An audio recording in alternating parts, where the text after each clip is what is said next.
Something is happening to Betelgeuse that nobody expected. The massive red star in Orion, one of the brightest beacons in our night sky, is acting weirder than ever before. Scientists thought they had it all figured out after the great dimming of 2019.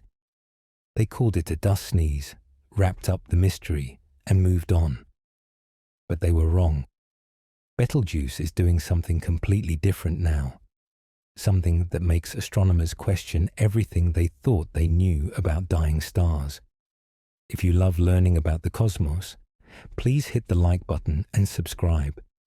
Your support helps us explore the universe together. What is happening up there, hundreds of light years away? The red giant that marks Orion's shoulder is pulsing faster, breathing in ways that break all the patterns. It has a companion star nobody saw coming circling through its outer atmosphere and leaving swirling trails of disturbed gas behind. The star that was supposed to be predictable, the one scientists watched for over a century, suddenly refuses to play by the rules. This is not just strange. This is unprecedented. And the deeper astronomers look, the more questions emerge. You need to understand something important about Betelgeuse. This is not some distant speck of light with no connection to our world. This star is so close and so massive that we can actually see its surface through telescopes. We can watch giant convection cells boil across its face like bubbles in a pot of cosmic soup. We can measure how it expands and contracts like a beating heart. Betelgeuse is the nearest red supergiant to Earth, sitting somewhere around 650 light-years away, which in cosmic terms is practically next door.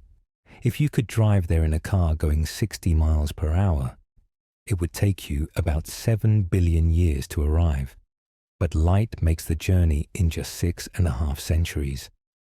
The star is so enormous that if you placed it where our sun sits right now, its surface would stretch beyond the orbit of Mars. It would swallow Mercury, Venus, Earth, and the red planet whole. Jupiter would be grazing its outer atmosphere. The star contains about 700 million times the volume of our sun. Think about that for a moment. Our entire world, everything humanity has ever known, every mountain and ocean and city, all of it would be nothing but a speck of dust inside this cosmic monster. And yet, despite its size, Betelgeuse is dying. It has already burned through most of its nuclear fuel. The hydrogen that kept it stable for millions of years is gone. Now it fuses helium into carbon and oxygen in its core, a process that generates incredible heat but cannot last forever. When you look up at the constellation Orion on a winter night, Betelgeuse is impossible to miss. It glows with a distinct orange-red color that sets it apart from every other star in that region of sky. The ancient Greeks noticed it. Aboriginal Australians incorporated it into their stories thousands of years ago. The name Betelgeuse comes from Arabic, roughly translating to the armpit of the giant or the hand of Orion, depending on which scholar you ask. Throughout human history, people have watched this star dim and brighten, following a rhythm that seemed almost alive. For more than 150 years, astronomers kept careful records of these changes. They documented a regular cycle of brightening and dimming that occurred roughly every 420 days.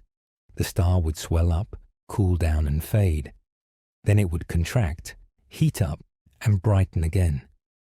This dance continued with reliable regularity, a cosmic metronome ticking away in the depths of space. But nothing about Betelgeuse is regular anymore. The star that astronomers thought they understood has become a source of constant surprise and growing mystery. And it all started with the Great Dimming. In September 2019, astronomers noticed something odd. Betelgeuse started getting dimmer, which by itself was not unusual. The star had dimmed countless times before during its normal pulsation cycle, but this time it kept going. October arrived, and the star grew dimmer still.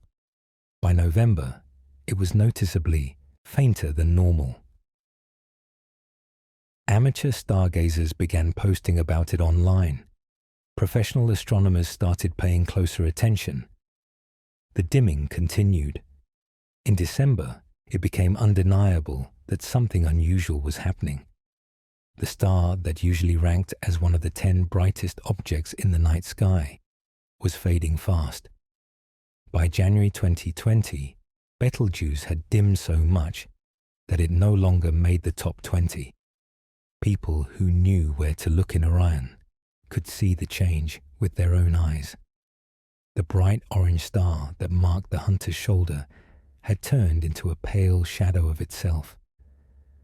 On February 7th, 2020, the dimming reached its lowest point.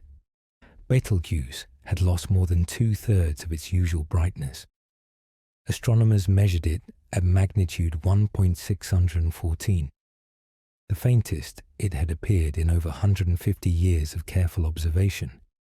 It was dimmer than Bellatrix, the star at Orion's other shoulder. It was dimmer than Aldebaran, the eye of Taurus the Bull. For a few weeks, one of the most famous stars in the sky nearly vanished from prominence. The timing could not have been better for spreading wild speculation. Social media exploded with theories. Some people claimed Betelgeuse was about to explode as a supernova any day now. Others suggested we were watching the death throes of a dying star in real time. The speculation got so intense that actual scientists had to issue statements explaining that no, the star was not about to explode, and no, there was no danger to Earth even if it did. But the truth was, nobody knew for certain what was happening. The dimming was unprecedented in modern astronomical records. Astronomers scrambled to point every available telescope at Betelgeuse to figure out what was going on. The Hubble Space Telescope provided crucial clues. In January 2019, almost a year before the dimming reached its peak, Hubble captured something unusual in ultraviolet light. The telescope detected hot, dense material moving through the star's extended atmosphere at speeds over 200,000 miles per hour. Think about that velocity for a second. If you could travel that fast, you could circle the entire Earth in just 75 seconds. This material was screaming outward from Betelgeuse's surface into space. By September 2019, just as the visible dimming began, Hubble spotted large amounts of this hot plasma continuing to surge through the star's outer layers. Scientists at the Center for Astrophysics at Harvard and Smithsonian, led by astronomer Andrea Dupré, pieced together what happened. Deep inside Betelgeuse, a massive convection cell rose to the surface. Imagine a bubble of superheated plasma, bigger than entire solar systems, forcing its way up through layers of stellar material. When this bubble reached the surface, it burst outward with incredible force. The ejected material, hot enough to glow in ultraviolet light, traveled millions of miles away from the star. As it moved farther from Betelgeuse's heat, the material cooled. And when gas cools in space, interesting things happen. Elements like silicon, which can remain as vapor when super hot, begin to condense. They form tiny grains, microscopic particles that clump together into clouds. The ejected material from Betelgeuse cooled and condensed into a massive dust cloud. This dust cloud, floating in front of the southern hemisphere of the star, blocked our view. It absorbed and scattered Betelgeuse's light, making the star appear dramatically dimmer from Earth's perspective. The cloud covered roughly a quarter of the star's visible surface. Measurements taken by the Very Large Telescope in Chile, captured direct images of this dimming event. You could actually see the southern half of Betelgeuse appear 10 times darker than the northern half. The star looked lopsided, wounded, like something had taken a bite out of it. Scientists called this event a stellar sneeze. Betelgeuse had literally ejected material from its surface in a violent outburst, similar to how a person might sneeze out dust or allergens. The comparison might sound silly, but it captures what happened remarkably well. The star built up pressure internally, released it in a sudden explosive burst, and then had to deal with the aftermath. By April 2020, the dust cloud had dispersed enough that Betelgeuse returned to normal brightness. The crisis was over. Astronomers published papers explaining the whole event. The mystery was solved. Case closed. Everyone moved on, except Betelgeuse did not move on. The star that emerged from the Great Dimming was not the same star that went into it. Something fundamental had changed. Before the Great Dimming, Betelgeuse pulsed with a reliable period of roughly 400 days. Astronomers could predict when the star would brighten or fade based on decades of observations. The 400-day cycle represented the fundamental mode of pulsation, where the entire star expands and contracts together, like a balloon inflating and deflating. The whole stellar envelope moved in sync, driven by processes deep in the star's interior. This pulsation was so predictable that scientists used it to study the internal structure of red supergiants. When Betelgeuse brightened again after the Great Dimming, astronomers expected the 400-day cycle to resume. They were wrong. The star started pulsing at a completely different rate. The new period was roughly 200 days, exactly half of what it used to be. Betelgeuse was breathing twice as fast. This was not a small change or a temporary fluctuation. This was a fundamental shift in how the star was behaving. Morgan McLeod, an astrophysicist at the Center for Astrophysics at Harvard and Smithsonian, studied this change intensively. His team ran computer simulations to understand what could cause such a dramatic shift in pulsation period. The answer they found was fascinating and complex. During the Great Dimming event, when that massive bubble of material burst from the surface, it did more than just create a dust cloud.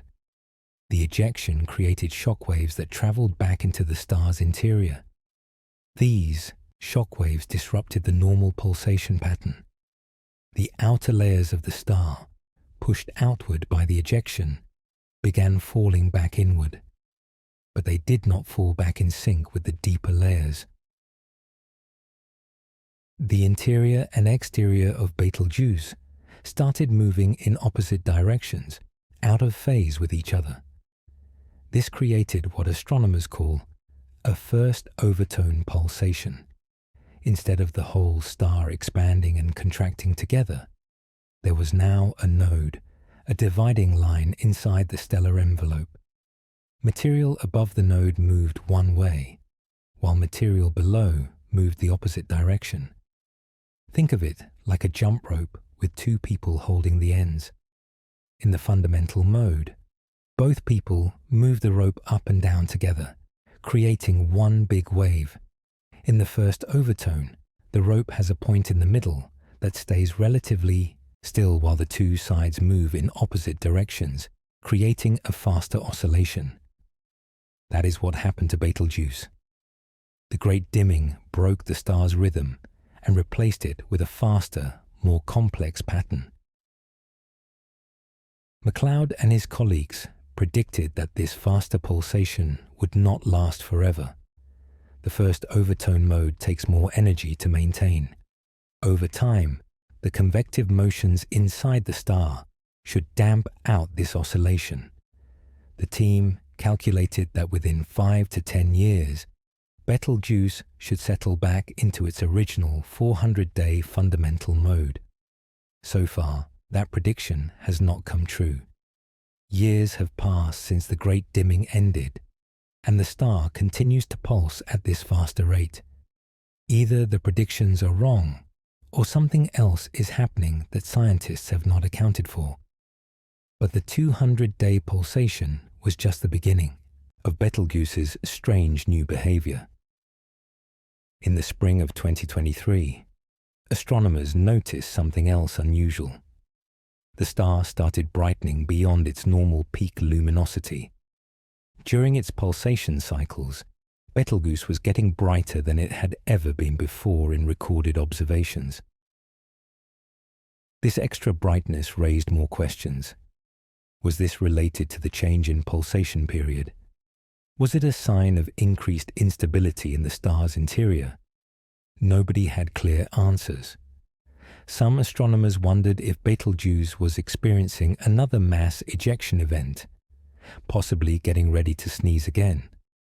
But observations did not show the same signatures in ultraviolet light that preceded the Great Dimming. Other researchers suggested that the brightening might be caused by convection cells on the star's surface, massive hotspots that could temporarily increase the star's luminosity. But those hotspots had always been there, visible in high-resolution images of the star's surface.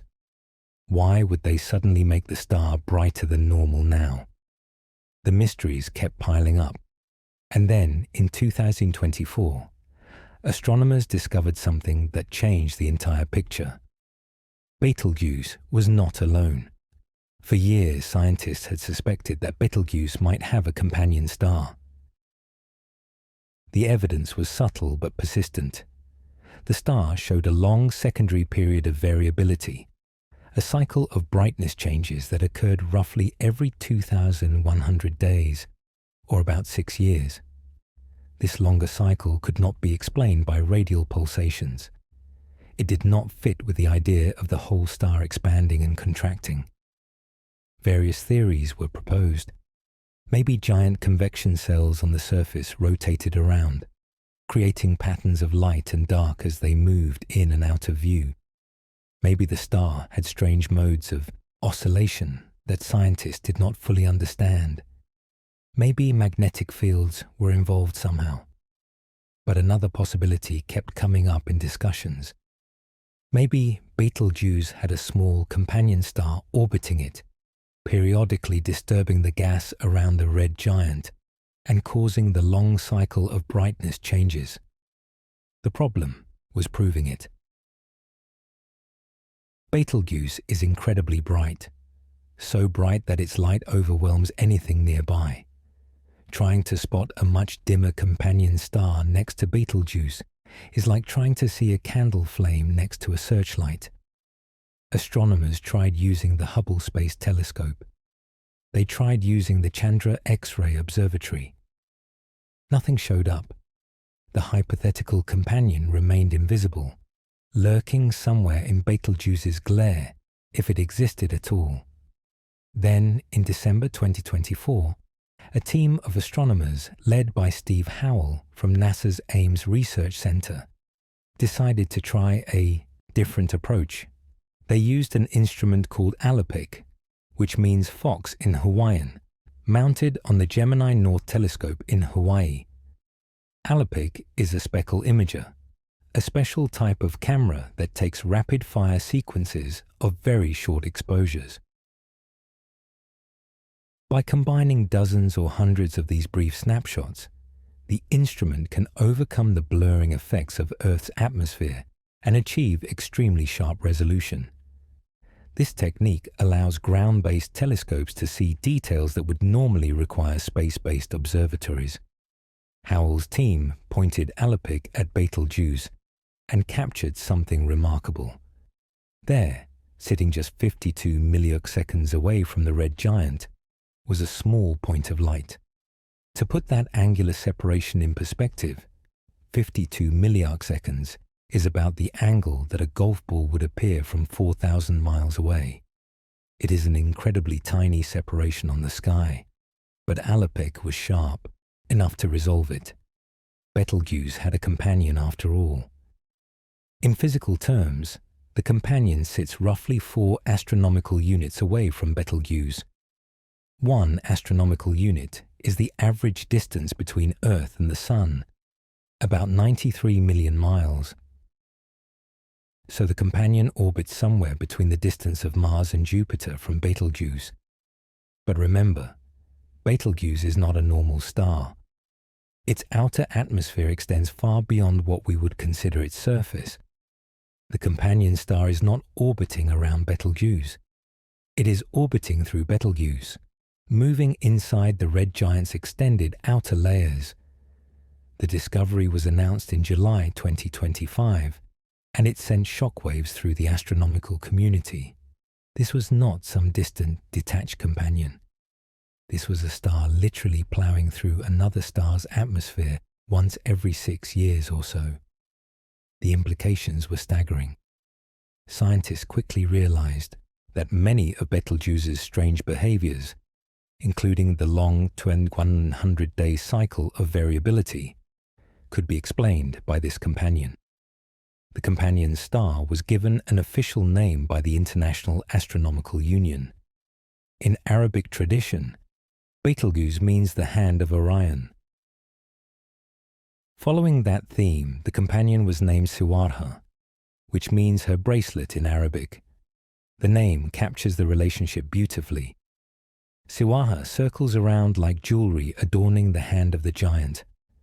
Follow-up observations revealed more details about Siwarha. The star appears to be roughly 1.5 times the mass of our Sun. It shines about 6 magnitudes fainter than Betelgeuse in visible light, which means Betelgeuse is roughly 250 times brighter. Based on its color and brightness, Siwarha seems to be a hot blue-white star, either on the main sequence or in a pre-main sequence stage. This is interesting because it suggests Siwarha is a much younger star than Betelgeuse in terms of evolutionary stage. While Betelgeuse is dying, having already swelled into a red supergiant, Siwarha may still be in the prime of its life, steadily fusing hydrogen in its core. But Siwarha is not just sitting there passively orbiting. As it moves through Betelgeuse's outer atmosphere, it creates a wake, a trail of disturbed gas that flows behind it like water behind a boat. Think about a speedboat cutting across a lake. The boat pushes water aside as it moves, creating waves and ripples that spread outward from its path. Siwarha does something similar as it ploughs through the gas surrounding Betelgeuse. It compresses the material in front of it and leaves a dense wake of gas trailing behind. In January 2025, scientists led by Andrea Dupree published a groundbreaking study showing direct evidence of this wake. Using nearly 8 years of observations from Hubble combined with data from ground-based telescopes, Dupree's team measured subtle changes in Betelgeuse's spectrum. They detected variations in the velocities and motions of gas in the star's outer atmosphere that occurred in a cycle matching Siwarha's orbital period. About every 2,100 days, as Siwarha passes in front of Betelgeuse from our viewpoint on Earth, these disturbances in the gas become visible in the spectroscopic data. The wake that Siwarha creates is not small. As the companion moves through Betelgeuse's atmosphere, it pushes gas aside at the speed of sound in that medium, about 6 kilometers per second. This creates a cone-shaped structure of dense, disturbed material that spreads outward behind the companion as it travels along its orbit. When Siwarha first crosses in front of Betelgeuse, the wake is relatively narrow. But as the orbit continues and Siwarha moves to the side, and eventually behind Betelgeuse from our perspective, the wake expands laterally. Eventually, this wake of compressed gas covers a significant fraction of Betelgeuse's disk as seen from Earth. This wake can absorb and scatter light from Betelgeuse. When the wake is positioned between us and the star, it acts like a partial curtain, dimming the light we receive. This explains the 2100-day cycle of brightness variations that puzzled astronomers for so long. It was not mysterious oscillations or strange convection patterns. It was simply the companion star stirring up the atmosphere and periodically blocking some of Betelgeuse's light. The discovery of Sawarha also raised fascinating questions about how these two stars came to be in such an unusual configuration. Did they form together, born from the same cloud of gas and dust millions of years ago? Or did Sawarha get captured by Betelgeuse's gravity at some point? The evidence suggests they are gravitationally bound, true binary companions that have been together for a long time. But the orbital mechanics are complex. Sawarha moves through a region of space filled with dense gas, which should create drag that slows it down over time. This drag would cause the orbit to decay, pulling Sawarha closer and closer to Betelgeuse. Calculations suggest that Sawarha might have only about 10,000 years before tidal forces pull it inward even more, possibly leading to a merger with Betelgeuse. What would happen if a star the size of the Sun plunged into the interior of a red supergiant? Nobody knows for certain, but it would undoubtedly be dramatic. Some scientists speculate that such a merger could trigger a premature supernova, though others think Sawarha would simply be absorbed and incorporated into Betelgeuse's mass, perhaps changing the red giant's internal structure in ways that affect its future evolution. But the discovery of Sawarha opened up yet another question. If Betelgeuse has one companion, might it have others? The Alippeek observations revealed just one star, but that does not mean Sawarha is alone. There could be smaller objects orbiting farther away that are too faint to detect. Some researchers have even suggested that Betelgeuse might be surrounded by a whole family of smaller stars or even planets, all hidden in the glare. Future observations with more sensitive instruments might reveal a more complex system than anyone anticipated. There is another intriguing piece to this puzzle. Some astronomers have proposed that Betelgeuse might actually be the product of a merger itself.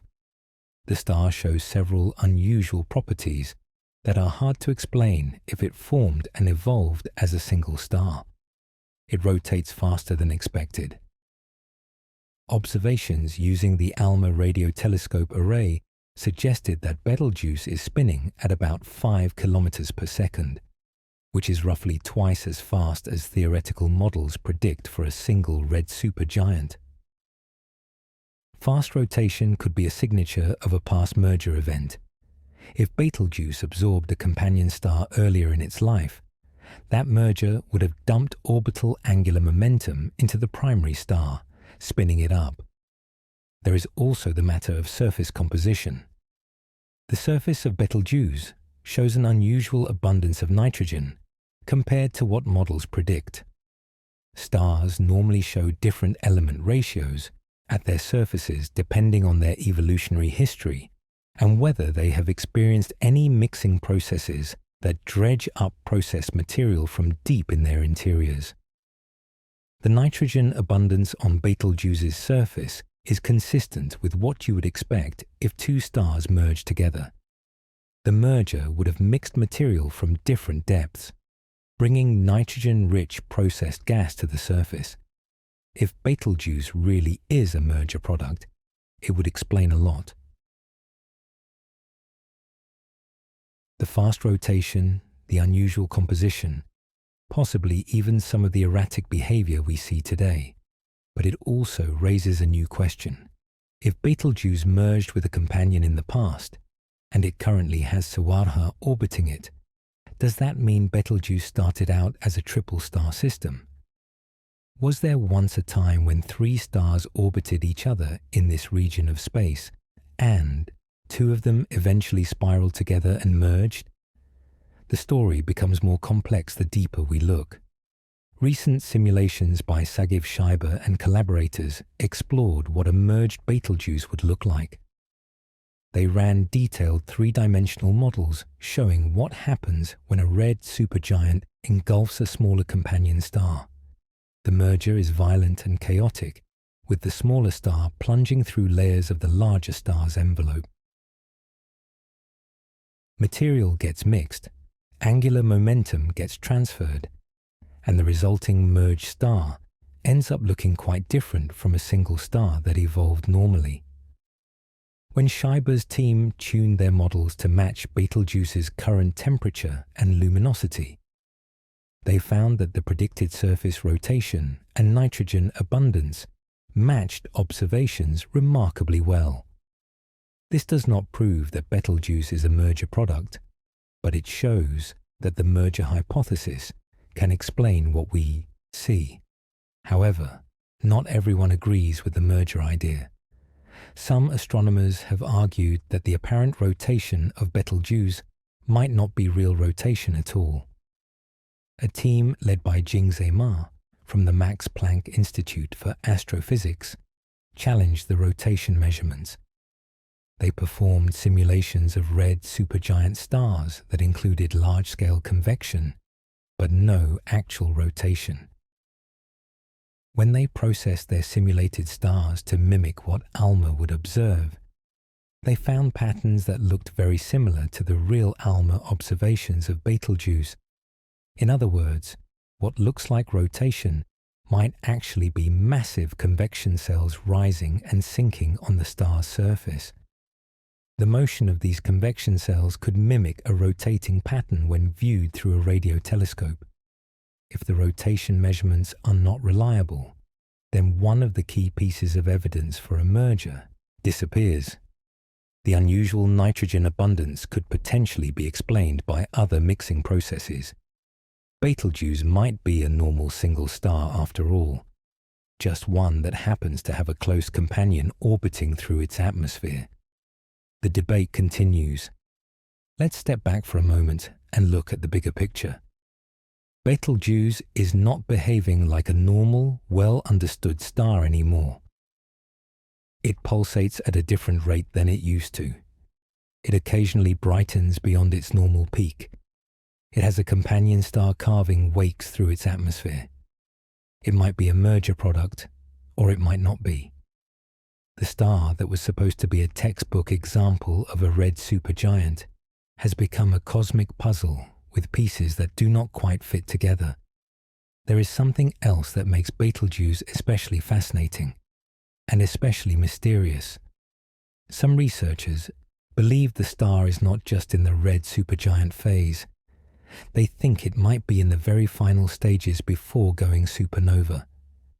This is where things get controversial and complicated. In June 2023, a paper published by Hideyuki Sayo and colleagues sent ripples through the astronomy community. Sayo's team studied the various pulsation periods that Betelgeuse displays. The star does not just have the 200-day cycle. It has multiple overlapping cycles of oscillation. There is the 2,100-day cycle caused by Siwaha. There is a shorter cycle of about 185 days, and observations show hints of other periodicities as well. Sayo and his team use computer simulations to model red supergiant stars at different evolutionary stages and calculate what pulsation periods those models would produce. They found that all four of the observed periods, the long 2,100-day cycle, plus three shorter ones, could be explained if Betelgeuse is a star in the very late stages of burning carbon in its core. Not just any stage of carbon burning, but specifically near the end, when the carbon fuel is almost exhausted. Their models suggested that Betelgeuse might have only a few hundred years left before the carbon runs out completely. After that, the core would have nothing left to fuse. It would collapse under its own gravity, and the star would explode as a supernova. The idea that Betelgeuse could go supernova within a few hundred years, maybe even within our lifetimes, ignited public imagination. Headlines proclaimed that the star could explode at any moment. But other astronomers quickly raised objections. Morgan McLeod, who studied the change in pulsation period after the Great Dimming, pointed out problems with SIO's interpretation. For one thing, if the 2100-day cycle is a radial pulsation mode as SIO suggested, then Betelgeuse would need to be much larger than observations show. When you measure the angular diameter of Betelgeuse at visible wavelengths, which probe the actual photosphere where most of the light comes from, you get a size around 700 to 900 solar radii. SIO's model required the star to be bigger than 1,200 solar radii. The measurements do not match the theory. There is another issue. If Betelgeuse really has a fundamental pulsation mode with a 2,100-day period, that long cycle should modulate the shorter cycles. The 400-day pulsation, or the current 200-day pulsation, should vary in length as the fundamental mode causes the star to expand and contract over the longer timescale. When the star puffs up to its maximum size during the 2,100-day cycle, the overtone periods should lengthen. When the star shrinks, the periods should shorten. These changes should follow a systematic pattern, repeating every 2,100 days. But when astronomers look at decades of brightness data for Betelgeuse, they do not see clear evidence of this systematic modulation.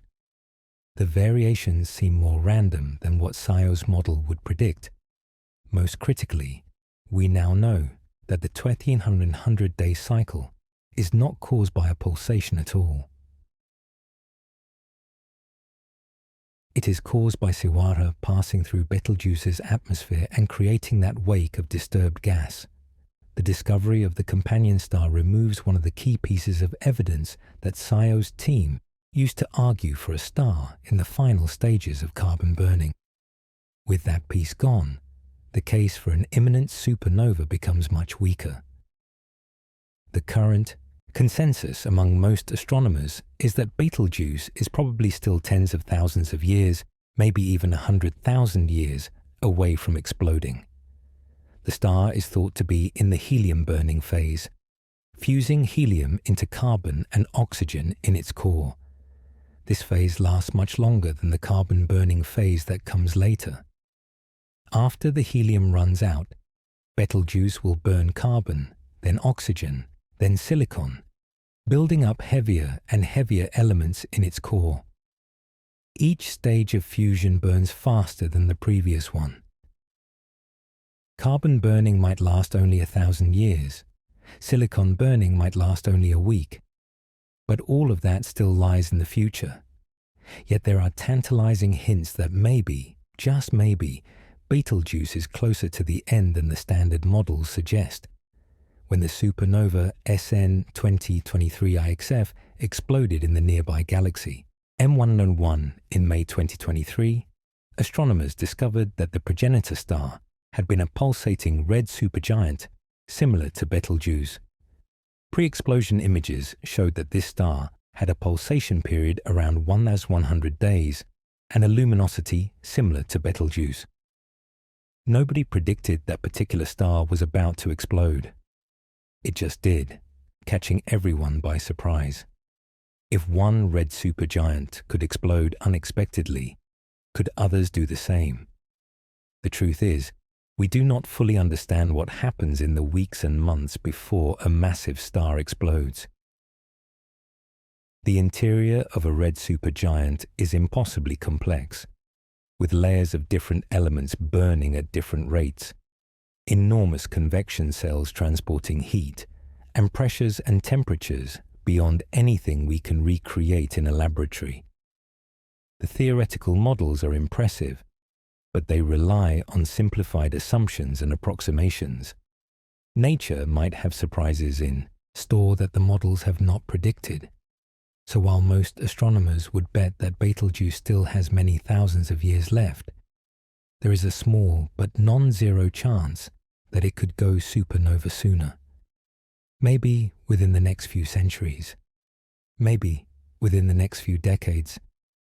We cannot rule it out completely. And that uncertainty is part of what makes Betelgeuse so compelling. We are watching a star that might blow up in our lifetimes, even if the odds are small. It is like knowing there is a giant firework out there that will go off eventually, and it might go off while you are still around to see it. Let's talk about what would actually happen if Betelgeuse did explode. What would we see from Earth? The first signal would not be light at all. It would be neutrinos. When a massive star's core finally runs out of fuel and collapses, it creates an unimaginable flood of neutrinos, ghostly particles that barely interact with normal matter. These neutrinos carry away most of the energy of the supernova. In a matter of seconds, the collapsing core would emit more neutrino luminosity than all the stars in the visible universe combined. Tens of thousands of times more energy than the supernova's light. Because neutrinos interact so weakly with matter, they fly straight through the collapsing star and race out into space at nearly the speed of light. The light from the supernova, on the other hand, has to fight its way out through layers of stellar debris. Photons get absorbed and re-emitted countless times as they work their way toward the surface. This delays the light by several hours compared to the neutrinos. We have neutrino detectors all over the world now, sophisticated instruments buried deep underground to shield them from other types of radiation. Facilities like Super Kamiokande in Japan, IceCube at the South Pole, and several others would see a Betelgeuse supernova coming before anyone could observe it with their eyes. The detectors would register millions of neutrinos over a span of about 10 to 15 seconds. An unmistakable burst that would immediately alert scientists that something extraordinary had just happened. Betelgeuse is close enough, at only 650 light-years away, that the neutrino signal would be about 70,000 times stronger than the neutrinos we detected from supernova 1987A, the last naked-eye supernova that exploded in a neighboring galaxy. A few hours after the neutrino burst, the light would arrive. First would come a brief flash, as the shockwave from the core collapse breaks out through the star's surface. This breakout would cause Betelgeuse to suddenly spike in brightness, maybe becoming as bright as Sirius, the brightest star in our night sky, in a matter of minutes. Then the real show would begin. Over the next week or so, the supernova would continue to brighten as more and more light escaped from the expanding debris cloud. The hydrogen-rich outer layers of the star, blown off in the explosion, would be heated to incredible temperatures by the shockwave passing through them. This material would glow brilliantly, creating the characteristic light curve of what astronomers call a Type 2P supernova. At peak brightness, roughly a week after the initial flash, Betelgeuse would shine somewhere between magnitude -8 and -12. To put that in perspective, the full moon is magnitude -12.6, while the half moon is about magnitude -11, so Betelgeuse would become as bright as the half moon, maybe a bit brighter, maybe a bit dimmer, depending on the exact details of the explosion. This brightness would be concentrated into a single point of light rather than spread out like the moon. You would be able to see it during the day, a brilliant star shining in broad daylight. At night, it would cast shadows just like the moon does. You could read a book by its light if you stood outside in the dark. This peak brightness would last for about 2 to 3 months. The supernova would remain at roughly constant luminosity through this plateau phase as the expanding debris continued to radiate energy. The light during this phase comes primarily from the radioactive decay of cobalt-56, an unstable isotope created during the explosion. As the cobalt decays into iron, it releases energy that keeps the supernova shining brightly. The expanding debris cloud gradually becomes more transparent during this time, allowing more and more of the radioactive glow to escape. After the plateau phase, Betelgeuse would start to fade. The decline would be rapid at first, dropping several magnitudes in a matter of weeks. But even as it faded, the supernova would remain visible to the naked eye for roughly a year. You would be able to walk outside on any clear night and see it, this strange new star that did not belong in any constellation you knew. It would gradually shift from brilliant white to reddish as it cooled and faded. Eventually, after a year or so, Betelgeuse would drop below naked eye visibility, but it would still be easily visible through binoculars or small telescopes for several years after that. The nebula of expanding gas would slowly disperse into space, glowing for thousands of years as it traveled outward, gradually mixing with the interstellar medium. What would this mean for Earth? Would we be in danger? The short answer is no. Supernovae can be dangerous to life, but only if they happen very close.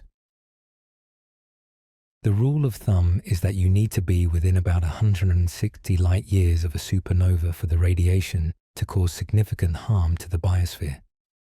Betelgeuse is about 650 light years away, roughly 4 times the danger distance. At that range, the supernova would be a spectacular light show, but nothing more. We would receive some extra radiation, primarily in the form of high-energy photons and cosmic rays, but not enough to cause measurable damage to the atmosphere or to living things on the surface. However, there could be some unexpected effects. Many animals use the moon for navigation. Birds migrating at night, sea turtles crawling up beaches to lay eggs, dung beetles rolling their balls of dung across the ground. All of these creatures and more orient themselves using the moon's position in the sky. If a second object as bright as the moon suddenly appeared, it might confuse some of these animals. Birds might get disoriented. Turtles might go the wrong direction. The impact on wildlife could be subtle but real. Astronomers themselves would face challenges.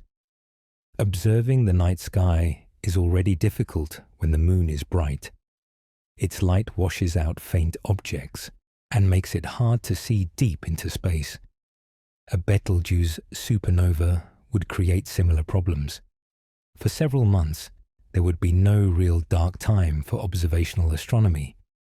Ground-based telescopes trying to study distant galaxies or search for faint asteroids would struggle with the extra light pollution from the supernova. Space telescopes would fare better since they can be pointed away from Betelgeuse, but ground-based astronomy would take a hit. Of course, astronomers would also be thrilled because they would have an unprecedented opportunity to study a nearby supernova in incredible detail. The trade-off would be worth it. From a purely human perspective, a Betelgeuse supernova would be one of the most significant astronomical events in recorded history. The last time a supernova was visible to the naked eye in our galaxy was in 1604, more than 400 years ago. That supernova, called Kepler's supernova, after the astronomer who studied it, reached a peak magnitude of -2.5, bright, but not spectacularly so. You could see it clearly in the night sky, but it did not dominate the heavens the way a Betelgeuse supernova would. The supernova before that, Tycho's supernova in 1572, was similar in brightness. You have to go back to 1006 to find a supernova that rivaled what Betelgeuse would do. That one, called SN 1006, was bright enough to cast shadows and was visible during the day. It was recorded by observers in China, Japan, Europe, and the Arab world as the brightest stellar event anyone had ever seen. A Betelgeuse supernova would be witnessed by nearly everyone on Earth. It would not matter if you lived in a city with light pollution or out in the countryside under dark skies. The supernova would be unavoidable. You would see it every time you looked up. It would be on the news, in social media, everywhere you turned. People all over the world would talk about it, photograph it, write songs about it. It would be a shared human experience, one of those rare moments when everyone on the planet was paying attention to the same thing. Children would grow up with memories of the time that star exploded. Teachers would use it to explain science in classrooms. It might even spark a renaissance of interest in astronomy, inspiring a new generation of scientists and stargazers. For professional astronomers, it would be the opportunity of a lifetime. Supernovae are crucial for understanding stellar evolution, the chemical enrichment of galaxies, and even the expansion rate of the universe. But most supernovae happen in distant galaxies millions or billions of light years away. We see them as tiny points of light, dots that appear and fade in images of remote spiral arms. Getting detailed information about these explosions is difficult. A supernova in our own galaxy, just 650 light-years away, would be a completely different story. We could study it with every telescope and instrument we have. We could measure the composition of the ejected material with exquisite precision. We could watch how the shock wave interacts with the surrounding gas. We could track the evolution of the light curve day by day for years. We could detect particles and radiation across the entire electromagnetic spectrum, from radio waves to gamma rays. The amount of data we would collect would revolutionize our understanding of how massive stars die. There would be advance warning, at least a few hours. The neutrino detectors would light up first, giving scientists time to prepare. News would spread quickly through the astronomical community and then to the public. People would rush outside to look at Orion, waiting for the show to begin. And then, as the light arrived and Betelgeuse began to brighten, everyone would see it happen in real time, watching a star explode, witnessing the death of something that had been shining in the sky for all of human history. It would be humbling and awe-inspiring in equal measure. But for now, Betelgeuse is still there, still shining, still pulsing in its strange new rhythm. The supernova, if it happens in our lifetimes, remains a possibility, not a certainty. What we do know is that Betelgeuse is not the star we thought it was. It is not the well-behaved red giant that astronomers studied for decades. It is something more complex, more dynamic, more unpredictable. The discovery of Siwaha revealed one layer of the mystery, but it did not answer all the questions. If anything, it raised new ones. Why did the Great Dimming change the star's pulsation period so dramatically? Why has the 200-day period persisted for so long instead of fading away as predicted? What causes the occasional brightening beyond the normal peak? How does Siwaha's orbit through Betelgeuse's atmosphere affect the star's internal structure? Is the wake from Siwaha stable, or does it vary in strength and shape over time? Are there other companions we have not detected yet? Is Betelgeuse really a merger product? And if so, what does that mean for its future evolution? There is also the question of whether Betelgeuse is unique or representative. Do other red supergiants have close companions ploughing through their atmospheres? Do they all experience episodic mass loss events like the Great Dimming? Are the pulsation changes we see in Betelgeuse something that happens to all dying massive stars? Or is Betelgeuse special for some reason? We have very few red supergiants close enough to study in this kind of detail. Betelgeuse is a laboratory for understanding stellar death, but we do not know yet how much of what we learn applies to other stars. Astronomers are planning future observations to try to answer some of these questions. The next good opportunity to observe Siwarha directly will come in August 2027, when the companion emerges from behind Betelgeuse and reaches its widest separation from the red giant as seen from Earth. At that point, telescopes should be able to study Siwarha in more detail, measuring its properties more accurately, and perhaps even detecting its spectrum. Understanding what type of star Siwarha is and how it formed will provide clues to the history of this binary system. In the meantime, astronomers continue to monitor Betelgeuse closely. Every amateur astronomer with a telescope can contribute by measuring the star's brightness and reporting it to databases like the American Association of Variable Star Observers. These observations, collected over weeks and months and years, build up a detailed record of how the star behaves. Patterns emerge from the data, subtle variations that might point to underlying physical processes. Professional observatories use more sophisticated instruments to probe the star's surface, its atmosphere, its magnetic fields. Each observation adds another piece to the puzzle. There is something profoundly satisfying about the fact that we can study a star in this much detail. Betelgeuse is 650 light-years away, a distance so vast that light takes more than 6 centuries to travel it.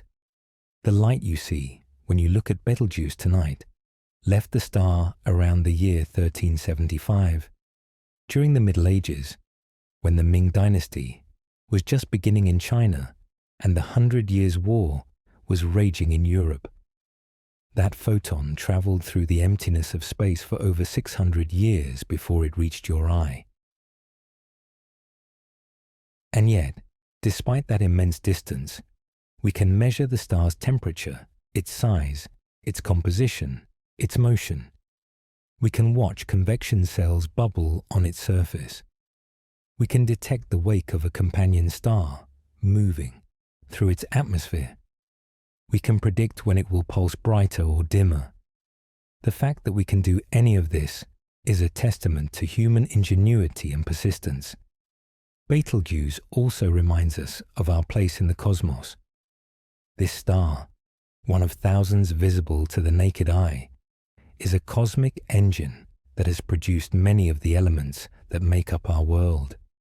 The oxygen in the air you breathe, the carbon in your body, the iron in your blood, all of these elements were forged inside stars like Betelgeuse through the process of nuclear fusion.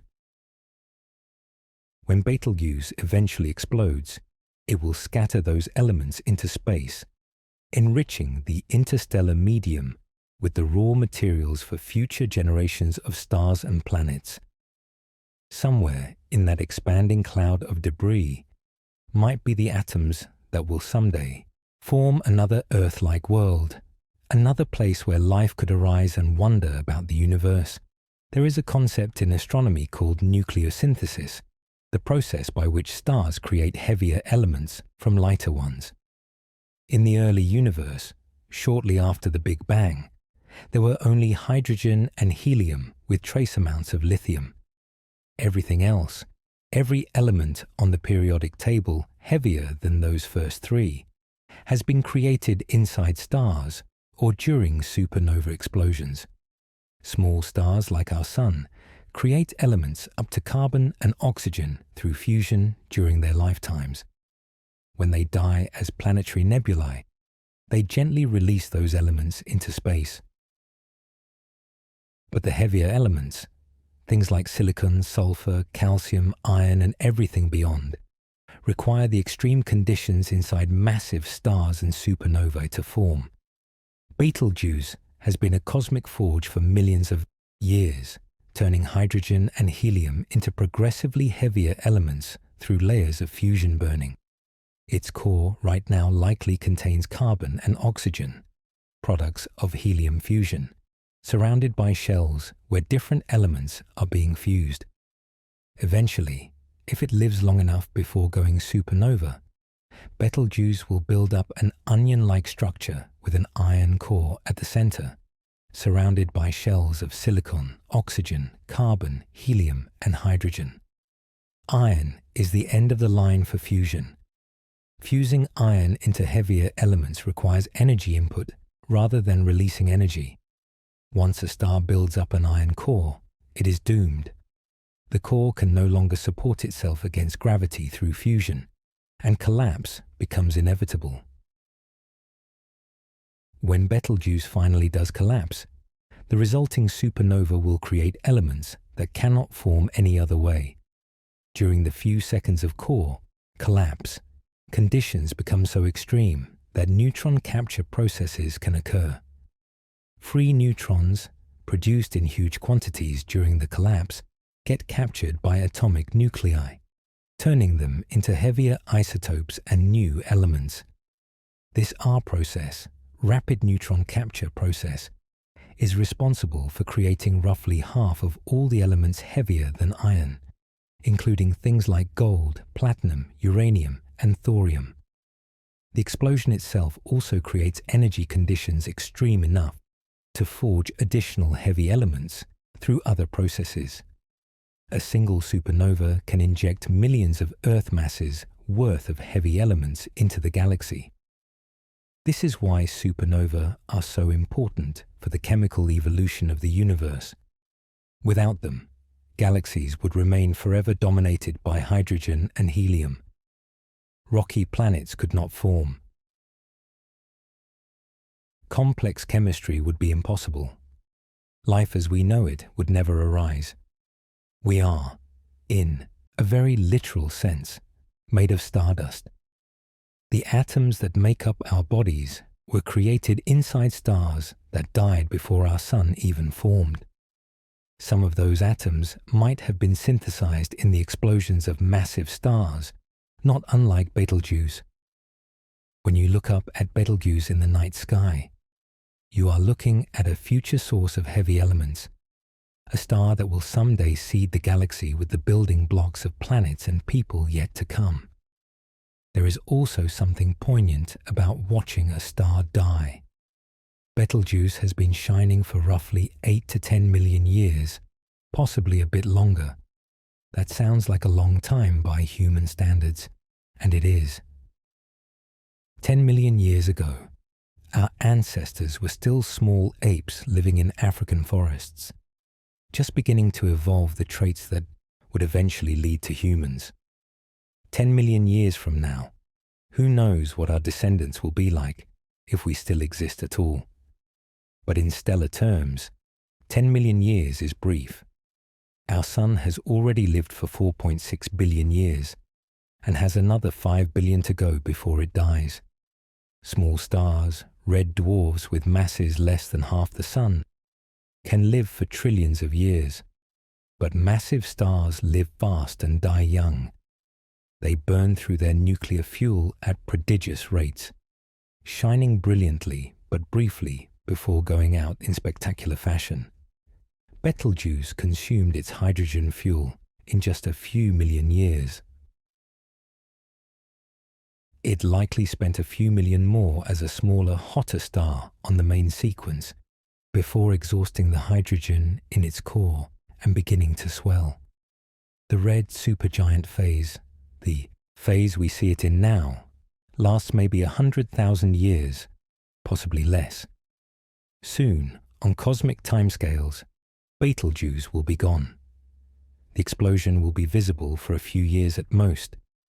Then it will fade into a remnant nebula that will glow for thousands of years before dispersing completely.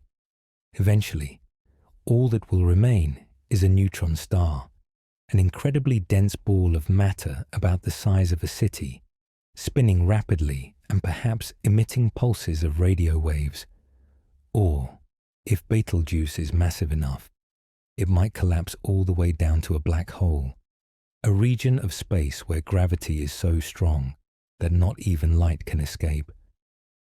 Either way, the bright red star in Orion will be gone forever, But it is not gone yet. Right now, at this moment, Betelgeuse is still there. It is still pulsing, still ejecting material, still carving through space with Sawarha, orbiting through its atmosphere. It is still teaching us about how stars work, still surprising astronomers with unexpected behavior, still glowing in the night sky for anyone who cares to look up. The mystery of Betelgeuse continues. We understand more now than we did before the Great Dimming, but we also know how much we still do not understand.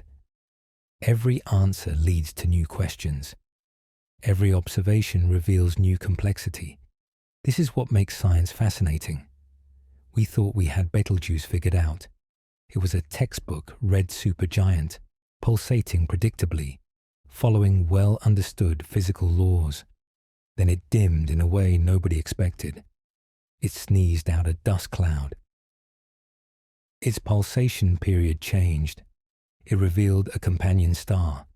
It started brightening beyond normal. Each of these discoveries forced astronomers to rethink what they knew. Each piece of unexpected data showed that reality is more interesting and more complicated than the simple models suggested. The story of Betelgeuse is far from over. The star will continue to surprise us, continue to challenge our understanding, continue to demand attention from astronomers and stargazers alike. Maybe it will go supernova tomorrow, or next year, or 100 centuries from now. Maybe it will experience another great dimming event. Maybe future observations will reveal even more companions orbiting in its atmosphere. Maybe we will discover that everything we think we know is wrong, and the star is actually doing something completely different from what current theories suggest. What we can say with certainty is that Betelgeuse matters. It matters scientifically as a laboratory for studying stellar evolution and mass loss and pulsation and binary interactions.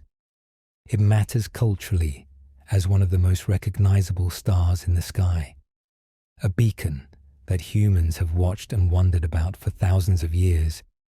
It matters personally to everyone who looks up on a winter night and finds Orion hanging above the horizon, that bright orange star marking the hunter's shoulder, a cosmic reminder that the universe is vast and full of wonders beyond imagining. The next time you have a clear night and can see the stars, go outside and find Orion. It is easy to spot in the winter months, one of the most distinctive constellations in the sky. Look for the 3 stars of Orion's belt, lined up in a perfect row. Above and to the left of the belt, you will see Betelgeuse, glowing with that characteristic orange-red color.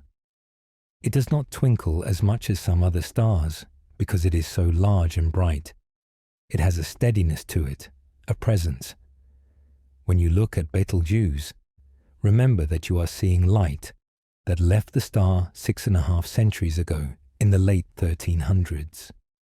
That light traveled through the emptiness of space, across trillions of miles of vacuum, to reach your eye at this precise moment. Remember that you are looking at a star that is hundreds of times larger than the Sun, a cosmic giant in the final stages of its life. Remember that this star has a companion orbiting inside its outer atmosphere, stirring up gas and creating wakes of disturbed material that we can detect from over 600 light-years away. Remember that someday, maybe soon by cosmic standards, this star will explode in one of the most powerful events in the universe. And if it happens while humans still exist, billions of people will see it and marvel at it. Remember that the atoms in your body were created inside stars that died billions of years ago, and that Betelgeuse will someday create new atoms that might end up in some future being looking up at the night sky and wondering about the cosmos. Remember that you are part of this story, connected to the stars not just by gravity and physics, but by the very elements that make up your bones and blood. You are made of star stuff. Betelgeuse is a reminder of that profound connection between life and the universe. The mystery of Betelgeuse deepens with every observation, every discovery, every unexpected behavior. Tsaakotin. The star refuses to be fully understood, refuses to fit neatly into our theoretical boxes. It challenges us to look closer, to think harder, to admit when we do not have all the answers. And that is exactly what good science is supposed to do. The universe is not obligated to be simple or easy to understand. It is what it is, complex and messy and full of surprises. Our job as curious humans is to keep looking, keep questioning, keep trying to figure it out, even when the answers lead to more questions. Betelgeuse is acting stranger than ever, and that strangeness is a gift. It gives us mysteries to solve, puzzles to work on, wonders to contemplate. It reminds us that even in an age where we can study stars in incredible detail, where we can simulate stellar evolution on supercomputers and build telescopes that can resolve the surfaces of distant giants, there is still so much we do not know. The universe still has secrets, stars still have surprises in store, and somewhere out there, 650 light-years away, a massive red giant continues its cosmic dance, pulsing and dimming and brightening, carving through space with a companion at its side, approaching the moment when it will finally run out of time and explode in a blaze of glory that will light up the night sky like nothing humanity has seen in over 1,000 years. Until that moment comes, Betelgeuse will keep shining, keep changing, keep reminding us to look up and wonder. The mystery continues. The story is not over. And we are lucky enough to be alive at a time when we can watch it unfold. Let's dive even deeper into what makes this star so utterly fascinating and why its current behavior represents such a profound challenge to our understanding of stellar physics. To truly appreciate what is happening with Betelgeuse, we need to understand the environment in which this drama is unfolding. Picture yourself standing on a hypothetical planet, orbiting a stable star near Betelgeuse, close enough to observe, but far enough to be safe from the radiation and mass loss. What would you see? The first thing that would strike you is the sheer scale of the star dominating your sky. Betelgeuse would not appear as a point of light. It would be a massive disk, possibly covering several degrees of your field of view, depending on your distance. The surface of this disk would not be smooth or uniform.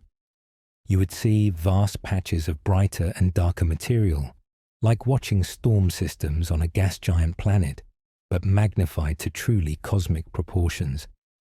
These patches are convection cells, regions where hot plasma rises from the star's interior, cools slightly at the surface, and then sinks back down. On Earth, we see similar convection in boiling water, or in the atmosphere, where warm air rises and cool air sinks. But the convection cells on Betelgeuse operate on a scale that defies comprehension. A single convection cell can be as large as the orbit of Mars. Imagine a bubble of plasma, hotter than the surface of the Sun, rising up through layers of stellar material that are themselves larger than our entire solar system. The timescale for these convection cycles is measured in months or years. Material rises, spreads out across the surface, cools, and then slowly sinks back down into the depths. The surface temperature varies dramatically across these convection cells. The brightest, hottest regions might reach temperatures around 3,600 Kelvin, while the cooler, darker regions could be as cold as 3,200 Kelvin. That difference of 400 degrees might not sound like much, but when you are dealing with a star, Even small temperature variations create huge differences in brightness. The hottest regions glow more intensely, radiating more energy per unit area. The cool regions appear darker, almost like shadows on the star's face.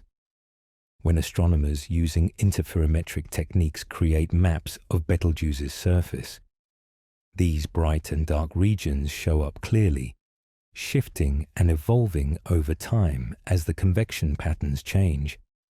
The atmosphere above Betelgeuse's surface is equally complex. Unlike our Sun, which has a relatively compact atmosphere that extends perhaps a few solar radii above the photosphere, Betelgeuse has an extended atmosphere that reaches outward for enormous distances. This atmosphere is not a simple gradient where density and temperature smoothly decrease with altitude. Instead, it is structured in layers with different properties. Close to the photosphere, the atmosphere is dense and dominated by the star's gravity. But farther out, the density drops dramatically, and the material becomes more vulnerable to being blown away by radiation pressure and stellar winds.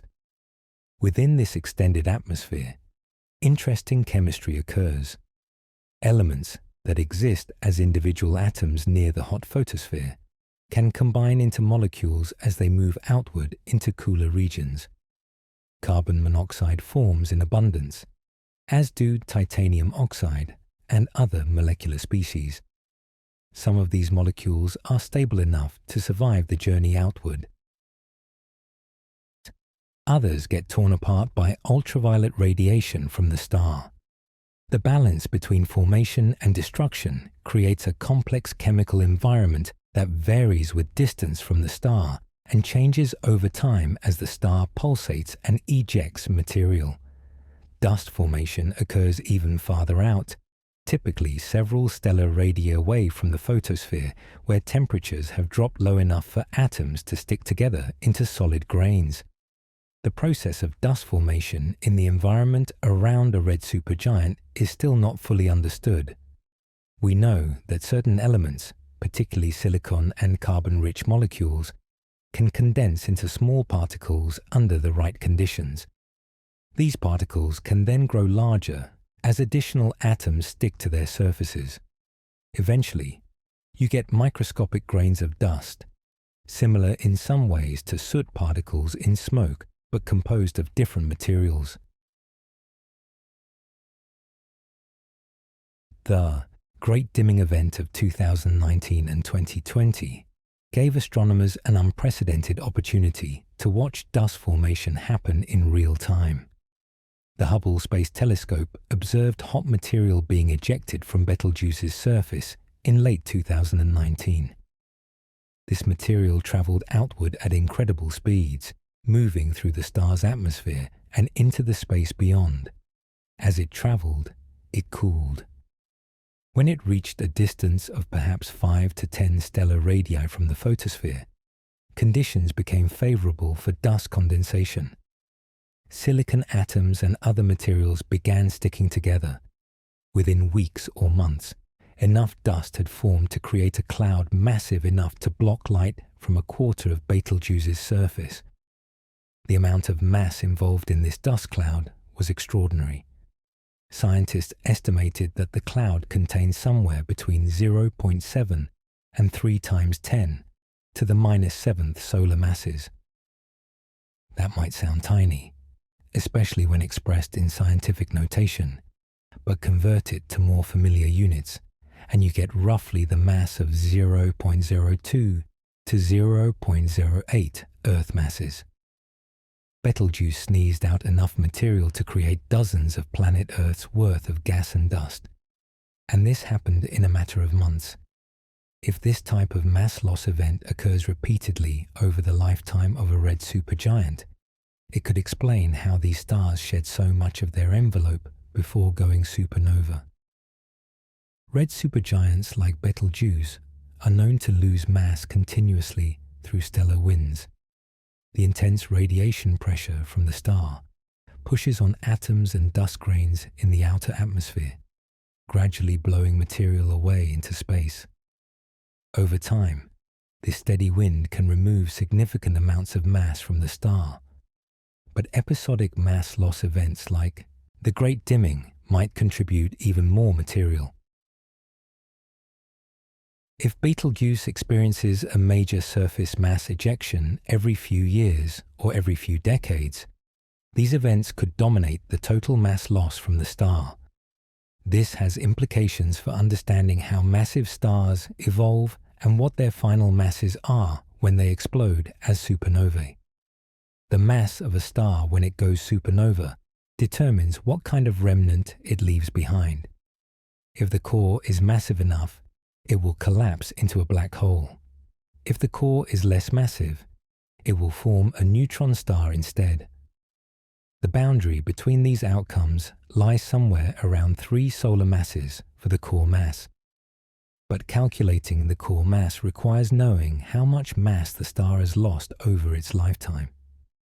If red supergiants lose more mass than we thought through episodic events, their cores might be lighter, which would affect the remnant they produce.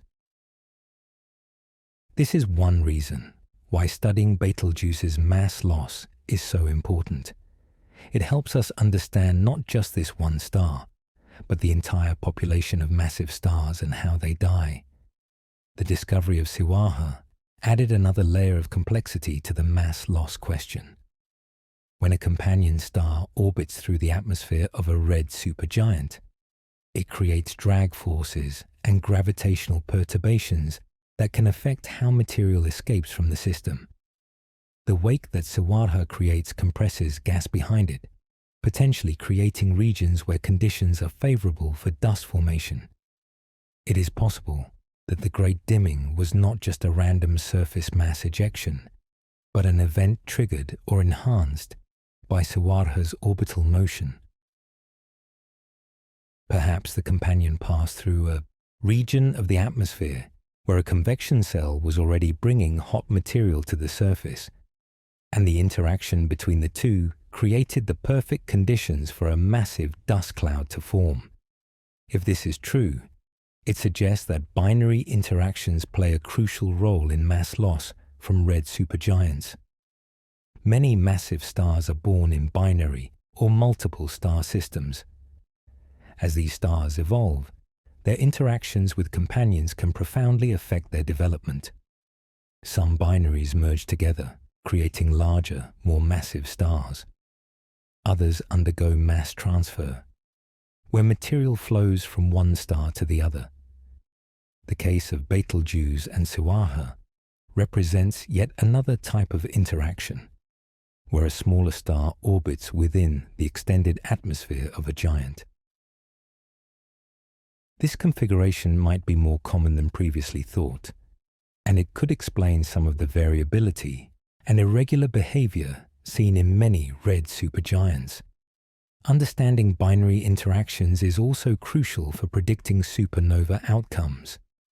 A star that has lost more mass due to interactions with a companion will have a different structure and evolution compared to a single star of the same initial mass. The supernova light curve, the chemical composition of the ejected material, the properties of the remnant, all of these can be affected by whether the progenitor star had a companion and how the two stars interacted. By studying Betelgeuse and Siwaha in detail, astronomers are gaining insights that apply to stellar evolution across the universe. Let's talk more about the pulsations of Betelgeuse and why the change from a 400-day period to a 200-day period is so significant. Stellar pulsations are driven by mechanisms deep within the star. The basic idea is that a layer of partially ionized gas in the stellar envelope acts like a heat engine. When the layer is compressed by the weight of material above it, it heats up and becomes more opaque, trapping radiation from below.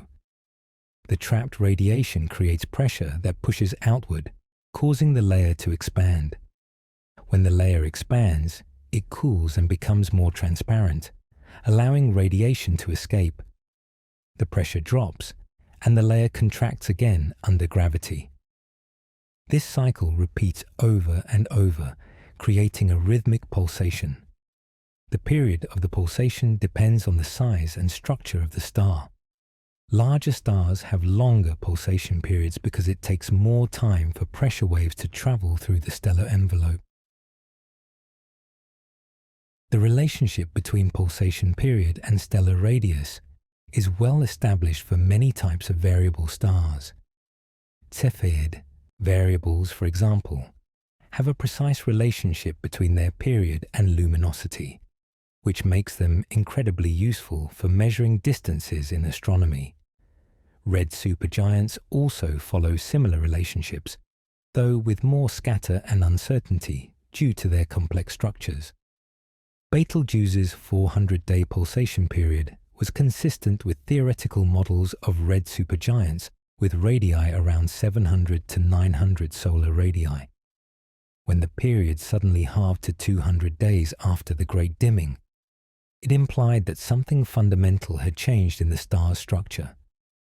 Morgan McLeod's explanation that the surface mass ejection disrupted the normal pulsation and excited a first overtone mode makes physical sense, but it also raises the question of why this overtone mode has persisted for so long.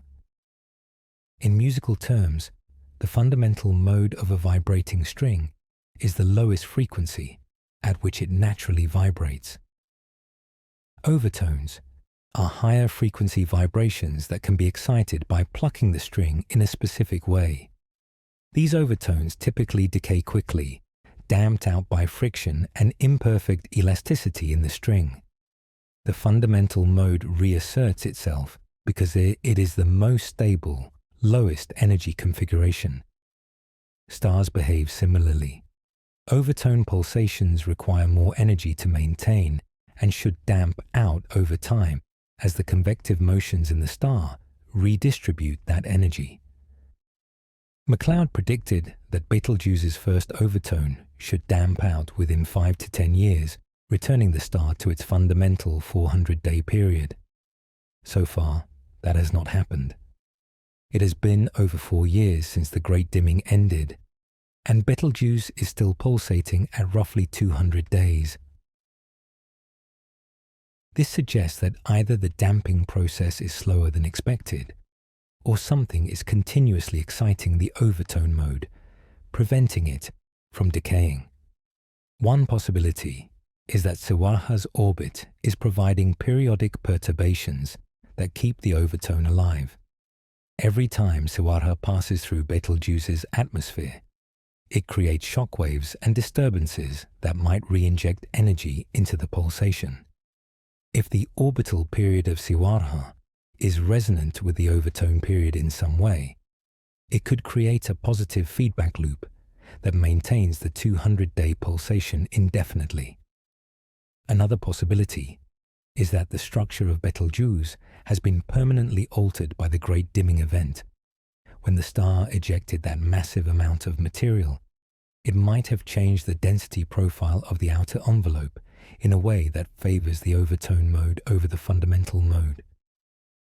The star might now be stuck in a different equilibrium state, one where the 200-day pulsation is the preferred mode of oscillation. If this is the case, Betelgeuse might never return to its old 400-day period, at least not until some future event causes another major restructuring of the envelope. There is also the intriguing possibility that the pulsation period is still evolving, but on a longer timescale than predicted. Perhaps the damping process takes not 5 to 10 years, but 20 or 30 years. The star might gradually be transitioning back to the fundamental mode, but so slowly that we have not yet seen significant evidence of it in the data. Only continued monitoring over the next decade or two will reveal whether this is the case. The study of stellar pulsations has a long and rich history in astronomy. Variable stars have been observed for centuries, and their rhythmic changes in brightness fascinated early astronomers. In the early 1900s, Henrietta Leavitt discovered that Cepheid variables have a relationship between their pulsation period and their intrinsic luminosity. This discovery revolutionized astronomy because it gave scientists a way to measure distances to other galaxies. By measuring the period of a Cepheid variable and using the period-luminosity relationship to calculate its intrinsic brightness, astronomers could compare that to the star's apparent brightness and derive its distance. Betelgeuse's pulsations serve a similar purpose, though in a different context. By studying the details of how Betelgeuse pulsates, astronomers can probe the interior structure of the star. Different pulsation modes penetrate to different depths within the stellar envelope. By analyzing multiple periods of oscillation simultaneously, scientists can use a technique called asteroismology to map out the density and temperature structure inside the star. This is similar to how seismologists use earthquake waves to study the interior of the Earth. Vibrations at different frequencies probe different depths, allowing scientists to build up a picture of what lies beneath the surface. For Betelgeuse, asteroismology is complicated by the presence of Siwaha and the episodic mass loss events. These factors introduce variations and noise into the pulsation signal that make it harder to extract clean information about the star's interior. But they also provide additional data that can be used to constrain models. If scientists can account for all the different effects contributing to Betelgeuse's variability, they can learn an incredible amount about the physics of red supergiants. One of the key questions that asteroismology can help answer is whether Betelgeuse is burning helium or carbon in its core. The location and strength of different pulsation modes depend on the star's internal structure, which in turn depends on what nuclear reactions are occurring at different depths. If Betelgeuse is in the helium-burning phase, its core will be less compressed and its envelope more extended compared to if it is burning carbon. These structural differences should show up as differences in the pulsation spectrum. By carefully analyzing the frequencies and amplitudes of Betelgeuse's pulsations, scientists hope to determine which burning stage the star is in, which will tell them how much time it has left before going supernova. The controversy over this question reflects a broader challenge in stellar astrophysics. Our models of stellar evolution are good, but they are not perfect.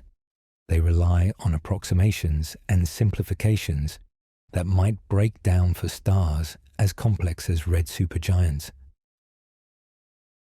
Processes like convection, which is crucial for transporting heat in the outer envelope, are difficult to model accurately.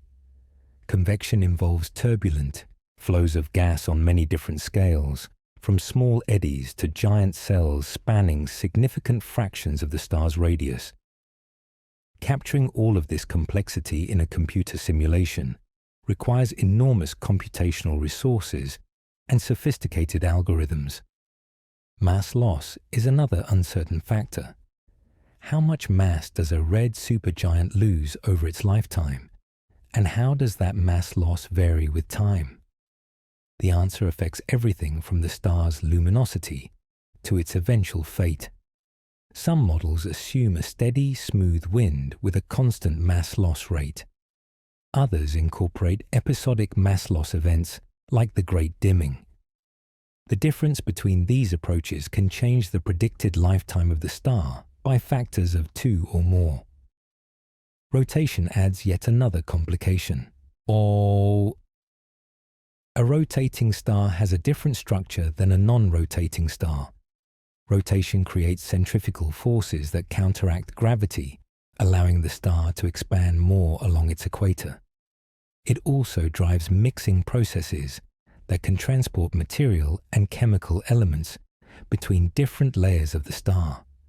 If Betelgeuse is rotating rapidly, as some observations suggest, that rotation could significantly affect its evolution and pulsation properties. But measuring the rotation rate of a red supergiant is difficult because the surface is not solid and different parts might rotate at different speeds. The controversy over whether Betelgeuse is actually rotating or whether the apparent rotation is just convection in disguise highlights how hard it is to get clear answers about these stars. Magnetic fields are another unknown factor. Many stars have magnetic fields generated by dynamo processes in their interiors. These fields can affect the structure of the star's atmosphere and influence how material escapes in winds. Red supergiants are generally thought to have weak magnetic fields compared to smaller stars, but recent observations suggest that localized strong fields might exist in certain regions. If Betelgeuse has magnetic fields threading through its atmosphere, those fields could channel material and create structures that affect what we observe. They might also play a role in generating the episodic mass loss events that create dust clouds. All of these complications mean that predicting exactly what Betelgeuse will do next is extremely difficult. The star operates at the intersection of so many different physical processes, each with its own uncertainties, that even small errors in our models can lead to large differences in outcomes. This is not a failure of science. It is a reflection of just how complex nature can be. Stars are not simple objects. They are dynamic, evolving systems with intricate internal structures and behaviors that emerge from the interplay of countless physical effects. What we do know is that Betelgeuse is giving us an unprecedented opportunity to study these processes in detail.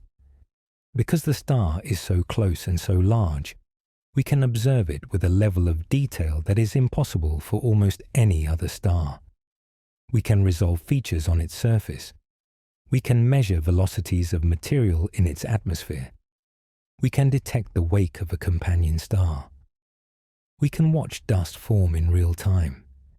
Every observation teaches us something new about how massive stars work. Every surprise forces us to refine our theories and improve our models.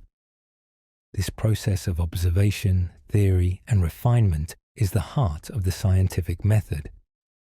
We build models based on our understanding of physics. We make predictions using those models.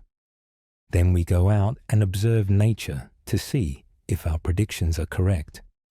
When they are, we gain confidence in our understanding. When they are not, we learn even more because we have discovered something unexpected that reveals gaps in our knowledge. Betelgeuse has been delivering unexpected results consistently for the past 5 years, which means we are learning at an incredible rate. One of the most exciting prospects for future observations involves detecting Betelgeuse's companion Siwarha more directly. Currently, Siwarha is behind Betelgeuse from our viewpoint, hidden by the glare of the red giant. But as the companion continues its orbit, it will eventually emerge to the side of Betelgeuse and then move in front of it. In August 2027, Siwarha will reach its maximum angular separation from Betelgeuse as seen from Earth. This will be the best opportunity to study the companion with high-resolution spectroscopy and photometry. By observing Siwarha's spectrum, astronomers can determine what type of star it is with much greater precision. They can measure its temperature, its surface gravity, its chemical composition, and potentially even its rotation rate. These properties will tell us about Siwarha's evolutionary history and how it formed. Is it truly a young star that formed alongside Betelgeuse, or could it have a more complicated origin? Does it show signs of having accreted material from Betelgeuse's winds? Is it being tidally locked, forced to always show the same face to Betelgeuse due to gravitational interactions? Observations in 2027 will also allow astronomers to measure Siwarha's orbit more accurately. The current estimates suggest an orbital period of about 2100 days, but there is uncertainty in the exact value and in the shape of the orbit. Is the orbit circular, or does it have significant eccentricity? An eccentric orbit would mean that Siwaha sometimes passes very close to Betelgeuse and sometimes swings farther away. The distance variations would affect how strong the wake is and how much it disturbs Betelgeuse's atmosphere. A circular orbit, on the other hand, would mean more consistent interactions over time. Getting precise orbital parameters will help astronomers model the dynamics of this system and predict future interactions. There is also the question of whether Siwaha has any companions of its own. It is not unusual for star systems to be hierarchical, with stars orbiting other stars which themselves orbit a central massive star. Could Siwaha be a binary star in its own right, with an even smaller companion orbiting it? The detection limits of current observations cannot rule this out. Future observations might reveal additional structure in what currently looks like a single point of light. The interaction between Betelgeuse and Siwaha might also produce observable effects beyond what we have already seen. For example, as Siwaha moves through Betelgeuse's atmosphere, it should deposit energy through friction and gravitational heating. This energy deposition could create hotspots or shock waves in the atmosphere that might be detectable in certain wavelengths of light. X-ray observations could potentially detect hot gas near Siwaha's orbit. Radio observations might detect synchrotron emission if the interaction accelerates particles to high energies. Every wavelength provides a different window into the physics of this unusual binary system.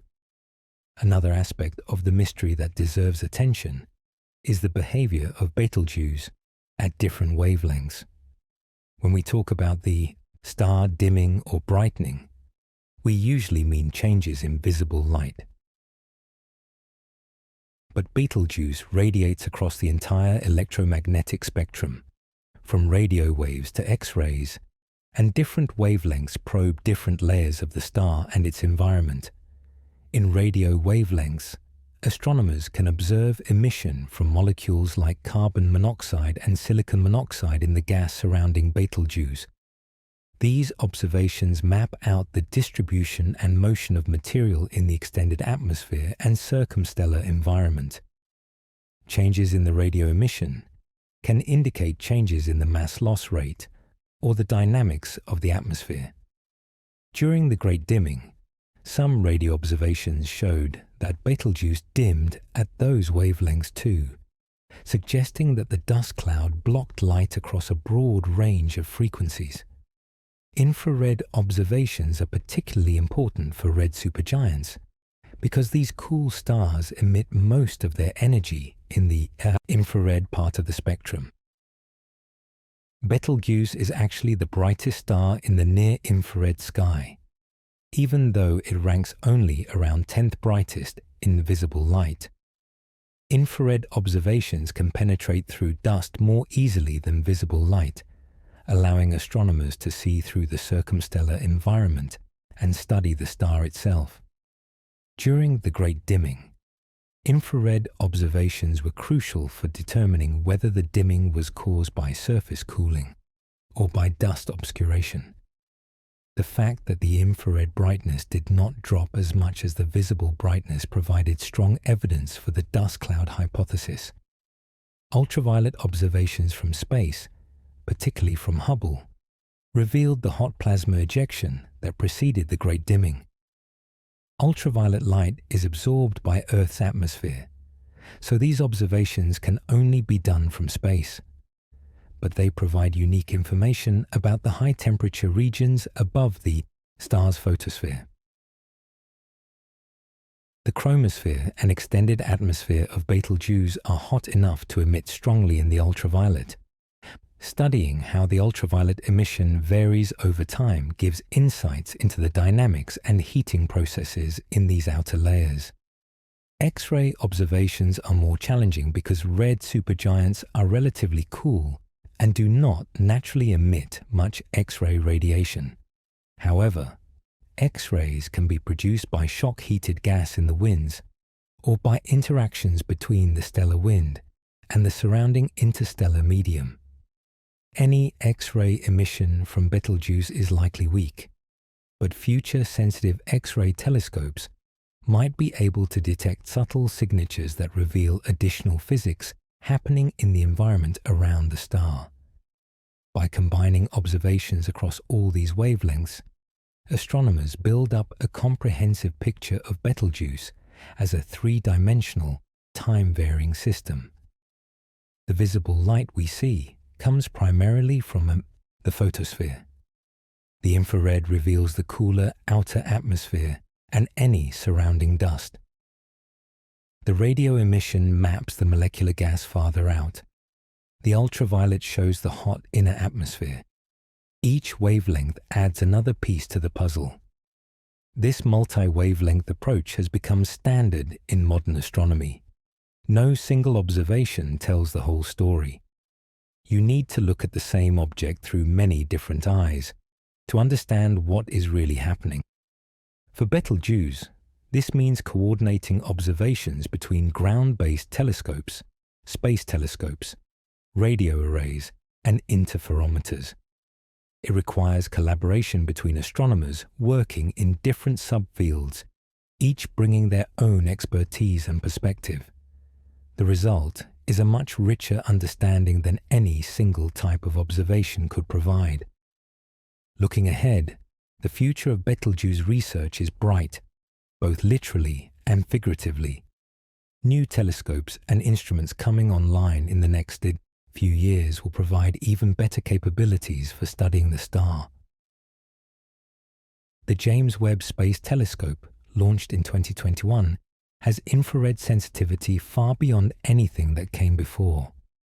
Webb could potentially image Betelgeuse's surface and circumstellar environment in unprecedented detail, revealing structures and dynamics that are currently invisible. The upcoming Extremely Large Telescope, a ground-based observatory with a mirror 39 meters in diameter, will have angular resolution sharp enough to potentially see Suaha directly and study its orbit in real time. Advances in interferometry will also help. By combining light from multiple telescopes separated by large distances, astronomers can achieve angular resolution equivalent to a single telescope, with an aperture as large as the separation between the telescopes. This technique has already produced the images of Betelgeuse's surface that show convection cells and asymmetries. Future interferometric observations with more telescopes and better sensitivity will create movies of the star's surface, showing how the convection patterns evolve over weeks and months. These observations will test models of convection and help us understand how energy is transported in the outer layers of red supergiants. Theoretical modeling is advancing as well.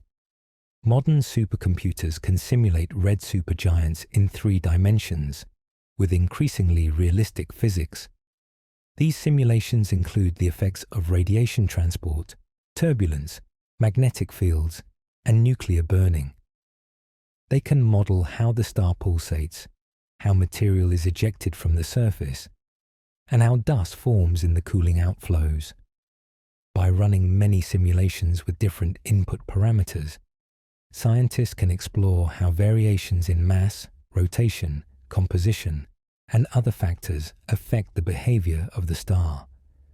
The goal is to find simulations that match Betelgeuse's observed properties so closely that we can be confident the models capture the essential physics. Machine learning and artificial intelligence are also starting to play a role in analyzing astronomical data. With so many observations of Betelgeuse from so many different telescopes over so many years, there is an enormous amount of data to sift through. traditional analysis methods involve looking for patterns and correlations by hand, which is time-consuming and can miss subtle signals. Machine learning algorithms can process vast datasets quickly, identifying patterns and anomalies that human researchers might overlook. These algorithms might discover new periodicities in Betelgeuse's light curve, or find correlations between different types of observations that reveal underlying physical processes. All of these advances mean that the next decade promises to be incredibly exciting for Betelgeuse research. We will likely see many new discoveries that further complicate and enrich our understanding of this star. Each discovery will raise new questions, continuing the cycle of observation and theory that drives science forward. And through it all, Betelgeuse itself will keep doing what it does, pulsing, ejecting material, interacting with its companion, and slowly marching toward its eventual explosive end. There is something deeply satisfying about being part of this scientific journey. Every astronomer who points a telescope at Betelgeuse, every theorist who runs a simulation, every student who learns about this star in a classroom, they are all contributing to humanity's collective effort to understand the cosmos. Science is fundamentally a communal activity. It relies on people sharing data, ideas, and critiques. It requires collaboration across borders and cultures, and it accumulates over generations, with each new discovery building on the work that came before. Betelgeuse connects us to that larger scientific tradition. The star has been watched and studied for centuries. Ancient Greek astronomers noted its color and brightness. Medieval Arabic scholars gave it the name we still use today. Early telescopic observers in the 1600s and 1700s recorded its variations. In the 1800s, spectroscopy revealed its chemical composition. In the 1900s, physicists figured out how stars shine through nuclear fusion. And now, in the 2000s, we are able to resolve the star's surface, detect its companion, and watch dust forming in its atmosphere. Each generation has added new layers of understanding, and each generation has passed that knowledge on to the next. When you look at Betelgeuse, you are participating in that tradition. You are seeing the same star that people throughout history have seen, but with the benefit of all the knowledge that has accumulated over time. You know things about that distant point of light that earlier observers could only dream of. You know it is a red supergiant nearing the end of its life. You know it has a companion orbiting through its atmosphere. You know it experienced a massive dust cloud ejection just a few years ago.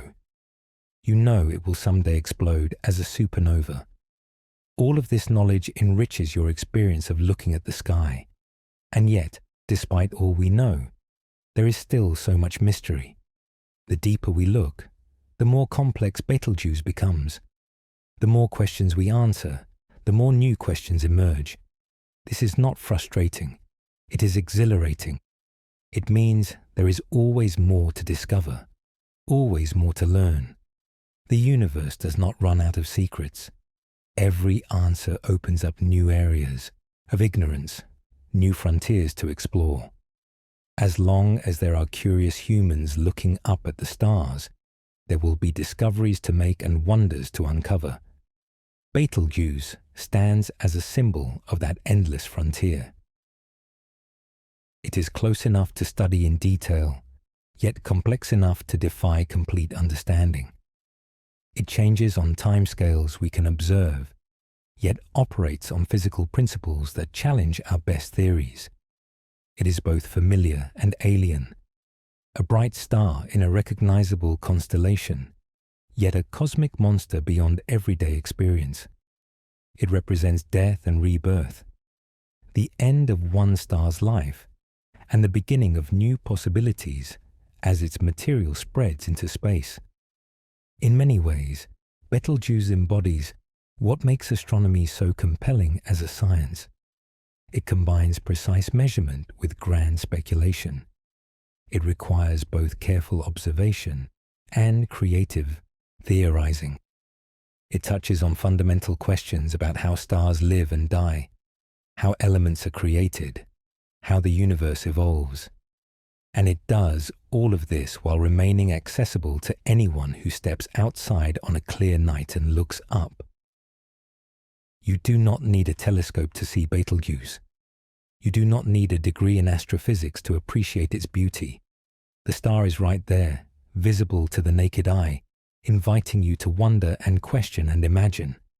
So the next time you find yourself under a dark sky, take a moment to find Orion.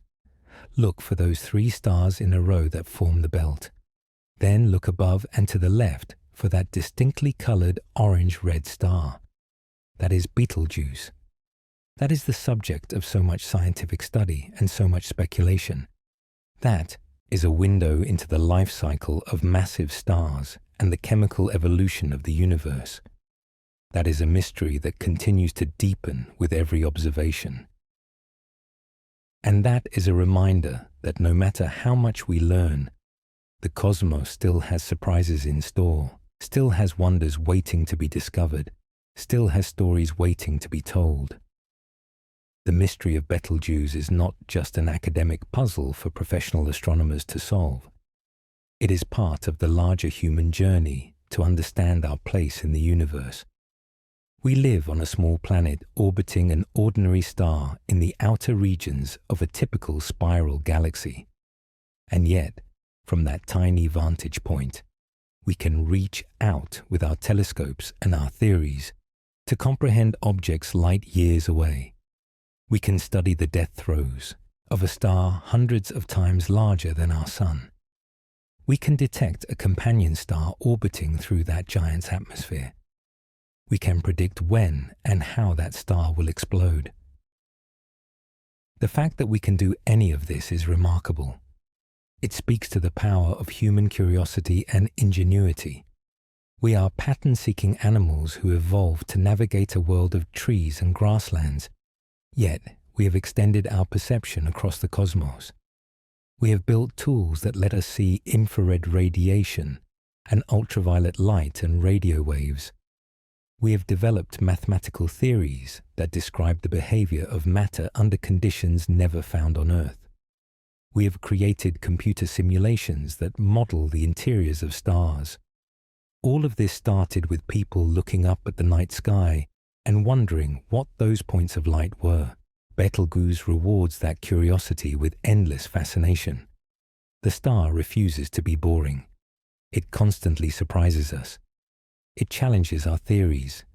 It reveals new layers of complexity every time we look closer. And through it all, it reminds us that we are part of something much larger than ourselves. The atoms in our bodies were created in stars. The carbon, the nitrogen, the oxygen that make up our cells were forged in stellar furnaces billions of years ago. We are, quite literally, made of stardust. Betelgeuse will someday contribute to that cosmic cycle, creating new elements and scattering them into space where they might eventually become part of new worlds and new life. There is a poetic symmetry to this. We study the star, trying to understand how it works. But in a deeper sense, the star is studying itself through us. We are one of the ways the universe examines its own behavior, asks questions about its own nature, seeks to know itself. When an astronomer looks through a telescope at Betelgeuse, that is the universe looking at itself. When a theorist writes equations describing stellar evolution, that is the universe figuring out how it works. When a student learns about nucleosynthesis, that is the universe passing knowledge to its next generation of observers. This perspective can be both humbling and empowering. Humbling because it reminds us how small we are in the cosmic scale. Our entire civilization has existed for a tiny fraction of the universe's age. All of human history would fit into a single tick of the cosmic clock. And yet it is empowering because it shows that even something as small and brief as human intelligence can make a difference. We can ask questions that never would have been asked otherwise. We can make discoveries that add to the sum total of knowledge in the universe. We can create meaning and purpose where before there was only matter moving according to physical law. Betelgeuse does not care that we study it. The star has no awareness of our existence. It will evolve and eventually explode according to the laws of physics, regardless of whether anyone is watching. And yet, the fact that we do watch, that we do study, that we do try to understand, that matters to us. It is part of what makes us human. It is part of what gives our lives meaning in a vast and ancient cosmos. So when you look at Betelgeuse, remember all of this. Remember the centuries of accumulated knowledge that allow you to understand what you are seeing. Remember the thousands of astronomers who have contributed observations and theories. Remember the students and amateur observers who continue to monitor the star's brightness. Remember the complex physics happening inside that distant ball of plasma. Remember that you are witnessing a moment in the life of a star that began millions of years ago and will end in spectacular fashion at some unknown point in the future. And remember that you are part of this story. You are one of the conscious observers in the universe paying attention to this cosmic drama. Your understanding, however limited, however incomplete, is still real. Your curiosity, your sense of wonder, your desire to know, these things matter. They connect you to something larger than yourself. They link you to the long chain of humans throughout history who have looked up at the stars and asked why and how and what if. Betelgeuse is acting stranger than ever. The mystery deepens with each passing year, but that strangeness, that mystery, is a gift. It gives us something to explore, something to puzzle over, something to wonder about.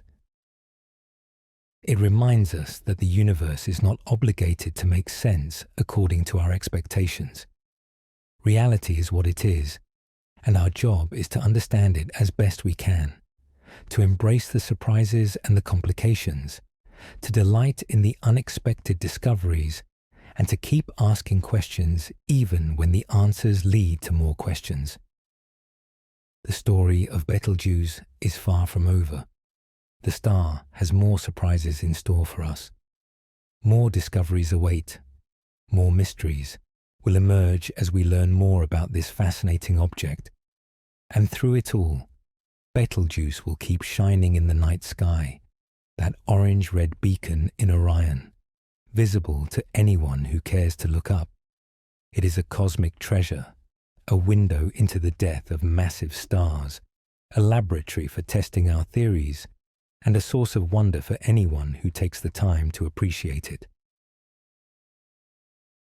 Until the day comes when Betelgeuse finally exhausts its fuel and collapses into a supernova, it will remain one of the most watched and most studied stars in the sky. Astronomers will continue pointing their telescopes at it, collecting data, refining models, making predictions. Amateur observers will continue monitoring its brightness, contributing to the long record of observations that stretches back over a century. Students will continue learning about it in classrooms, their imaginations sparked by the idea of a star that might explode in their lifetimes. And all of us, professional and amateur and casual stargazers alike, will continue to be captivated by this orange giant in Orion, this mystery that deepens with every observation, this star that refuses to be fully understood. So go outside tonight if you can. Find a clear patch of sky away from bright lights. Give your eyes a few minutes to adjust to the darkness. Then look for Orion, that familiar constellation with its distinctive shape. Find the belt, those 3 stars in a row, and above and to the left, find Betelgeuse, glowing with that warm orange-red color. Take a moment to really see it. Think about all the light years between you and that distant star. Think about the nuclear fusion happening in its core, the convection cells bubbling on its surface, the companion star ploughing through its atmosphere, the dust forming in its extended envelope. Think about the fact that someday that star will explode, and the light from that explosion will travel through space for 6.5 centuries before reaching Earth, where future humans will look up in awe and wonder at the new star blazing in the sky. But for now, Betelgeuse shines on, pulsing and changing and surprising us, a cosmic mystery that deepens with every passing year, a reminder that the universe is full of wonders, and we are lucky enough to be here, in this time and place, able to witness and study and appreciate this remarkable star. There are still many unanswered questions about Betelgeuse that keep astronomers awake at night and drive continued research. One of the most intriguing involves the star's mass, which turns out to be surprisingly difficult to pin down with precision. You might think that measuring the mass of a star would be straightforward, especially for one as well studied as Betelgeuse. After all, mass determines almost everything about how a star evolves, how long it lives, and how it will die. But red supergiants present unique challenges for mass measurement. The most reliable way to measure a star's mass is through binary dynamics. If you have two stars orbiting each other, you can use Kepler's laws and Newton's law of gravitation to calculate their masses based on the orbital period and separation. For Betelgeuse and Sawaha, this approach should work in principle, but we need to know the orbital parameters precisely, including the distance between the two stars and the orbital period. Current measurements have uncertainties that translate into significant uncertainty in the derived mass. Early estimates suggested Betelgeuse might have 15 to 20 solar masses. More recent calculations using better orbital constraints point to values more like 16 to 19 solar masses. That might not sound like a huge difference, but when you are trying to predict how a star will evolve, a few solar masses can mean the difference between exploding in 10,000 years versus 100,000 years. Another method for estimating mass uses evolutionary models. If you know a star's luminosity, temperature, and surface composition, you can compare it to theoretical models of stellar evolution to infer what mass it must have had when it formed and how much mass it has lost since then. This approach also has uncertainties because the models themselves have uncertainties. The efficiency of convection, the rate of mass loss, the treatment of rotation and magnetic fields. All of these factors affect the model predictions. Different research groups using different assumptions sometimes arrive at masses that differ by 20 or 30%. For precise predictions about Betelgeuse's future, we need better constraints on its current mass. The mass loss rate itself remains uncertain. We know that Betelgeuse is losing mass through its stellar wind, and episodic events like the Great Dimming might contribute additional mass loss. But quantifying exactly how much mass leaves the star each year is difficult. Observations can measure the amount of gas and dust in the circumstellar environment, but relating that to an instantaneous mass loss rate requires models of how the material flows away from the star. Different tracers, such as radio emission from molecules or infrared emission from dust, give different estimates of the mass loss rate. The values in the literature range from about 10 to the -7 solar masses per year to 10 to the -6 solar masses per year, spanning a full order of magnitude. This uncertainty matters because the total amount of mass that Betelgeuse has lost over its lifetime affects what state it is in now.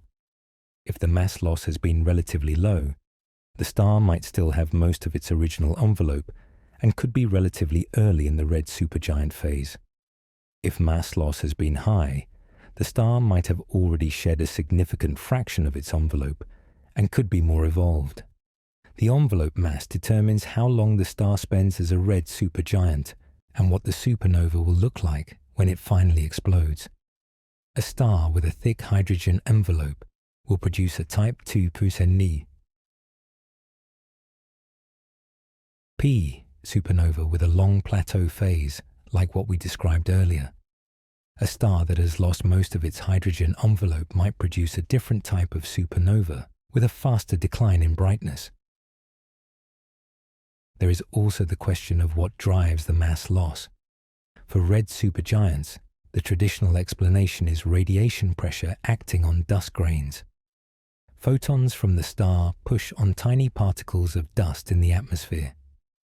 The dust grains absorb the photon momentum and start moving outward.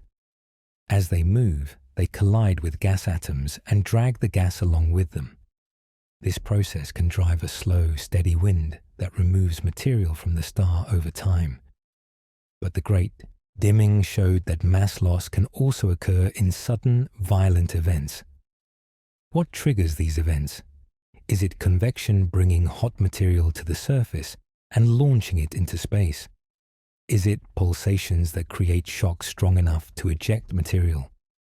Is it interactions with Suaha that destabilize parts of the atmosphere? Or is it some combination of all these factors working together? Or understanding the mass loss mechanism has implications beyond just Betelgeuse. Red supergiants are crucial for understanding the chemical evolution of galaxies. These stars produce heavy elements through fusion and then scatter those elements into space when they die. The efficiency of this enrichment process depends on how much mass the stars lose before going supernova and how the supernova explosion itself distributes the material. If all red supergiants experience episodic mass loss like Betelgeuse, it could change our estimates of how quickly galaxies become enriched with metals and how the abundance patterns we observe in later generations of stars came to be. Another mystery involves the internal rotation of Betelgeuse. We talked earlier about the controversy over whether the star is rotating rapidly or whether apparent rotation is actually convection. But even if we accept that there is some real rotation, we do not know how that rotation varies with depth inside the star. Does the core rotate faster than the envelope? Does rotation vary with latitude, faster at the equator than near the poles? These questions matter because rotation affects how material mixes between different layers of the star. If the core is rotating rapidly, it could generate turbulence that brings fresh fuel down from the envelope and dredges up fusion products from the core.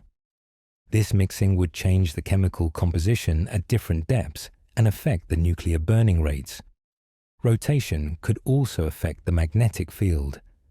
Many stars generate magnetic fields through dynamo processes, where the combination of rotation and convection creates organized magnetic structures.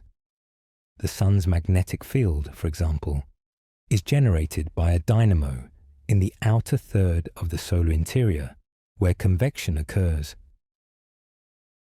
Red supergiants have extensive convective envelopes, so they should also be able to generate magnetic fields through dynamo action. But measuring those fields is extremely difficult. Magnetic fields can be detected through their effects on spectral lines, causing them to split or shift due to the Zeeman effect. For a star like Betelgeuse, with broad, blended spectral lines and a complex surface structure, detecting Zeeman splitting is challenging. Some observations suggest that Betelgeuse does have magnetic fields, but they appear to be relatively weak and perhaps concentrated in specific regions rather than being globally organized like the Sun's field. If these patchy magnetic fields exist, they could play a role in shaping the mass loss and the interaction with Suaha. Magnetic fields can channel gas along field lines, creating structures and inhomogeneities in the outflow. They can also store energy that gets released in flares or other eruptive events. Future observations with better sensitivity to magnetic fields might reveal whether Betelgeuse has significant magnetic activity and how that activity affects its behavior. The circumstellar environment around Betelgeuse also holds many secrets. We know there is gas and dust extending outward for large distances from the star. Observations with the Herschel Space Telescope revealed multiple arcs and structures in the infrared emission from this material. These arcs represent bow shocks, where the stellar wind from Betelgeuse crashes into the surrounding interstellar medium. Betelgeuse is moving through space at about 30 kilometers per second relative to the nearby gas. This motion creates a pileup of material ahead of the star, similar to how a boat creates a bow wave as it moves through water. The arcs we see are the compressed regions where the wind and the interstellar medium collide. The shape and structure of these arcs can tell us about the history of Betelgeuse's mass loss. Material ejected from the star years or decades ago is now traveling outward and interacting with the interstellar medium. By mapping the distribution of this material, astronomers can reconstruct how the mass loss rate has varied over time. Some regions of the circumstellar environment appear to have more material than others, suggesting that mass loss has not been steady but has fluctuated. This supports the idea that episodic events like the Great Dimming are a regular feature of Betelgeuse's behavior rather than a one-time anomaly. There might also be clumps or asymmetries in the outflowing material. If the mass loss is driven by localized surface features like giant convection cells, or if it is modulated by Sawarha's orbit, the resulting wind might not be spherically symmetric. Instead, it could be clumpy and structured, with dense regions and voids. Observations with high angular resolution at radio and infrared wavelengths are beginning to reveal some of this structure, but much remains to be discovered. Understanding the three-dimensional distribution of gas and dust around Betelgeuse will help us model how the star interacts with its environment and how it has evolved over time. The future observations of Betelgeuse will benefit from advances in technology that are happening right now. Adaptive optic systems are getting better, allowing ground-based telescopes to correct for atmospheric turbulence more effectively and achieve sharper images. Interferometric arrays are expanding, with more telescopes and longer baselines that improve angular resolution. Space telescopes like JWST are delivering data that was impossible to obtain just a few years ago. All of these advances mean that the next decade will bring a flood of new observations that will test our theories and probably spring new surprises on us. One particularly exciting prospect is the possibility of detecting Betelgeuse's supernova in real time from its beginning. When the core finally collapses, the neutrino burst will arrive first, as we have discussed. Neutrino detectors around the world are connected through the Supernova Early Warning System, or SNEWS, a network that automatically alerts astronomers when multiple detectors see a coincident burst of neutrinos. If Betelgeuse goes supernova tomorrow, SNEWS would send out an alert within minutes, giving astronomers a few hours of warning before the light arrives. Telescopes could be pointed at Betelgeuse ahead of time, ready to catch the first photons of the breakout event. This would be an unprecedented opportunity.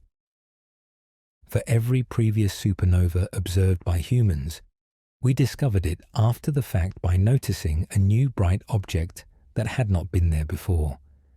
We never caught a supernova in the act of exploding. With Betelgeuse and modern neutrino detectors, we have a chance to witness the beginning of the explosion in real time. cameras could be rolling as the star brightens. Spectrographs could be collecting data every minute. The amount of information we would gain from those first few hours would revolutionize our understanding of how core collapse supernovae work. Of course, the chances of Betelgeuse going supernova in our lifetimes are still relatively small. If the star has tens of thousands of years left, the probability of it happening in the next few decades is low, but it is not zero.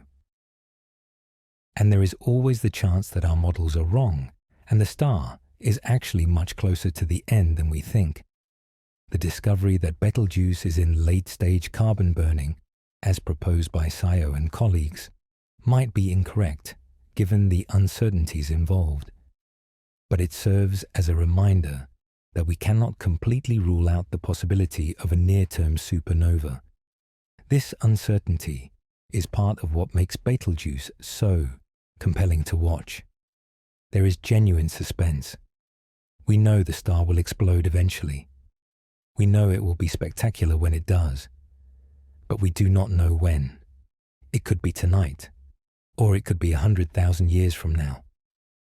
That element of unpredictability keeps the story interesting. Every time Betelgeuse does something unexpected, like dimming dramatically or brightening unusually, there is a moment where astronomers wonder if this might be the precursor to something bigger.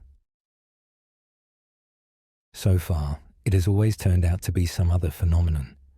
But someday, one of those unusual behaviors might actually be the beginning of the end. Let's consider what will happen to the solar system and Earth specifically when Betelgeuse does eventually explode. We have said that at 650 light-years away, the supernova will be far enough not to cause direct harm. But let's quantify what that means. When a massive star explodes, it releases energy in multiple forms.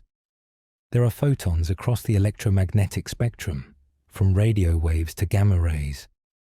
There are neutrinos, which we have already discussed. And there are cosmic rays, high-energy particles that get accelerated to nearly the speed of light by the shock wave of the supernova.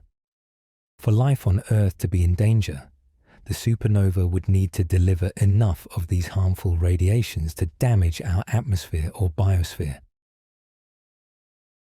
The critical threat is high-energy photons and cosmic rays that can break apart molecules in the atmosphere and potentially deplete the ozone layer. The ozone layer protects the surface from ultraviolet radiation from the sun. If a supernova were close enough and energetic enough, it could erode the ozone layer, exposing the surface to increased UV radiation that would be harmful to life, especially marine life and plants. Calculations show that for significant atmospheric damage to occur, a supernova needs to be within about 25 to 30 light-years. At that distance, the flux of high-energy photons and particles would be strong enough to cause serious problems. Beyond about 50 to 100 light-years, the effects become much weaker, though there might still be measurable increases in atmospheric ionization and cosmic ray flux. At Betelgeuse's distance of 650 light-years, the energy received at Earth would be much too small to cause any direct harm. There would be a slight increase in the cosmic ray background for a few years after the supernova, but nothing that would pose a danger to life or to human technology. The main effect on Earth would be psychological and cultural rather than physical. A new star appearing in the sky, bright enough to be visible during the day, would be an unprecedented event in modern times. It would dominate news coverage and social media. Scientists would be trying to explain what was happening. Artists would be inspired to create works based on the event. Philosophers and theologians might ponder what it means to witness the death of a star. Children growing up during the supernova would have it as a formative memory, something that shaped their view of the universe. The supernova would also affect astronomy and science education in profound ways.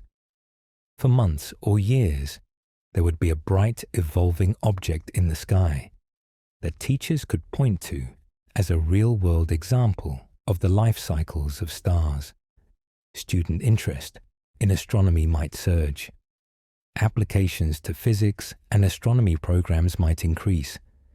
The supernova would be a tangible demonstration of scientific concepts that are usually abstract and distant. It would bring stellar evolution out of textbooks and into the lived experience of everyone on Earth.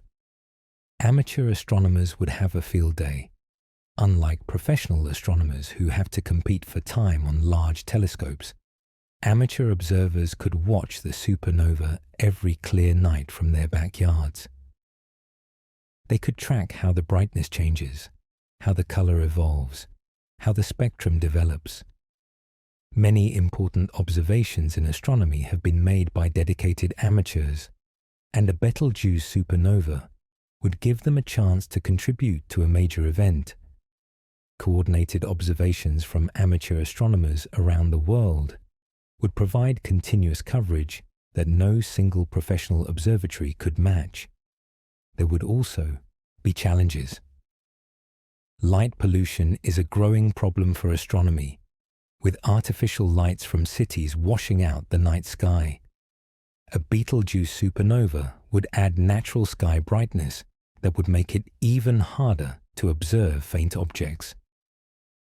For a few months, during the peak of the supernova, some types of astronomical research would be difficult or impossible from ground-based telescopes. But space telescopes would be largely unaffected, and they would collect incredible amounts of data on the supernova itself. From a scientific standpoint, a nearby supernova would answer many questions while undoubtedly raising new ones. We would be able to test our models of supernova physics against real observations with unprecedented detail. We could measure the chemical composition of the ejected material and compare it to predictions about what elements should be produced. We could track how the supernova remnant expands and interacts with the surrounding gas. We could study how the shockwave accelerates particles to cosmic ray energies. We could look for the neutron star or black hole that gets left behind and study its properties. One of the most exciting aspects would be the neutrino observations. The neutrino burst from Betelgeuse would be detected by multiple neutrino observatories with different sensitivities and different types of detectors. By comparing the signals, scientists could learn about neutrino physics in extreme conditions. They could test theories about how neutrinos interact with matter in the dense environment of a collapsing stellar core. They could potentially detect neutrino oscillations, the phenomenon where neutrinos change from one type to another as they travel. The neutrino data alone would be worth years of analysis and would likely lead to new insights into fundamental physics. The electromagnetic data would be equally rich. By observing the supernova across all wavelengths, from radio to gamma rays, astronomers would trace how different components of the ejector evolve. The radio emission would reveal the interaction of the shockwave with circumstellar material. The optical and infrared emission would show how the expanding debris cools and how dust forms in the ejector. The X-rays and gamma rays would indicate where high-energy processes are occurring, such as particle acceleration or the presence of a newly formed neutron star. Each wavelength provides a unique perspective, and together they would give a complete picture of how a massive star dies. There would also be questions that we might not be able to answer, even with all this data. For example, what exactly triggers the core collapse? We know that once the core reaches a certain point, collapse is inevitable.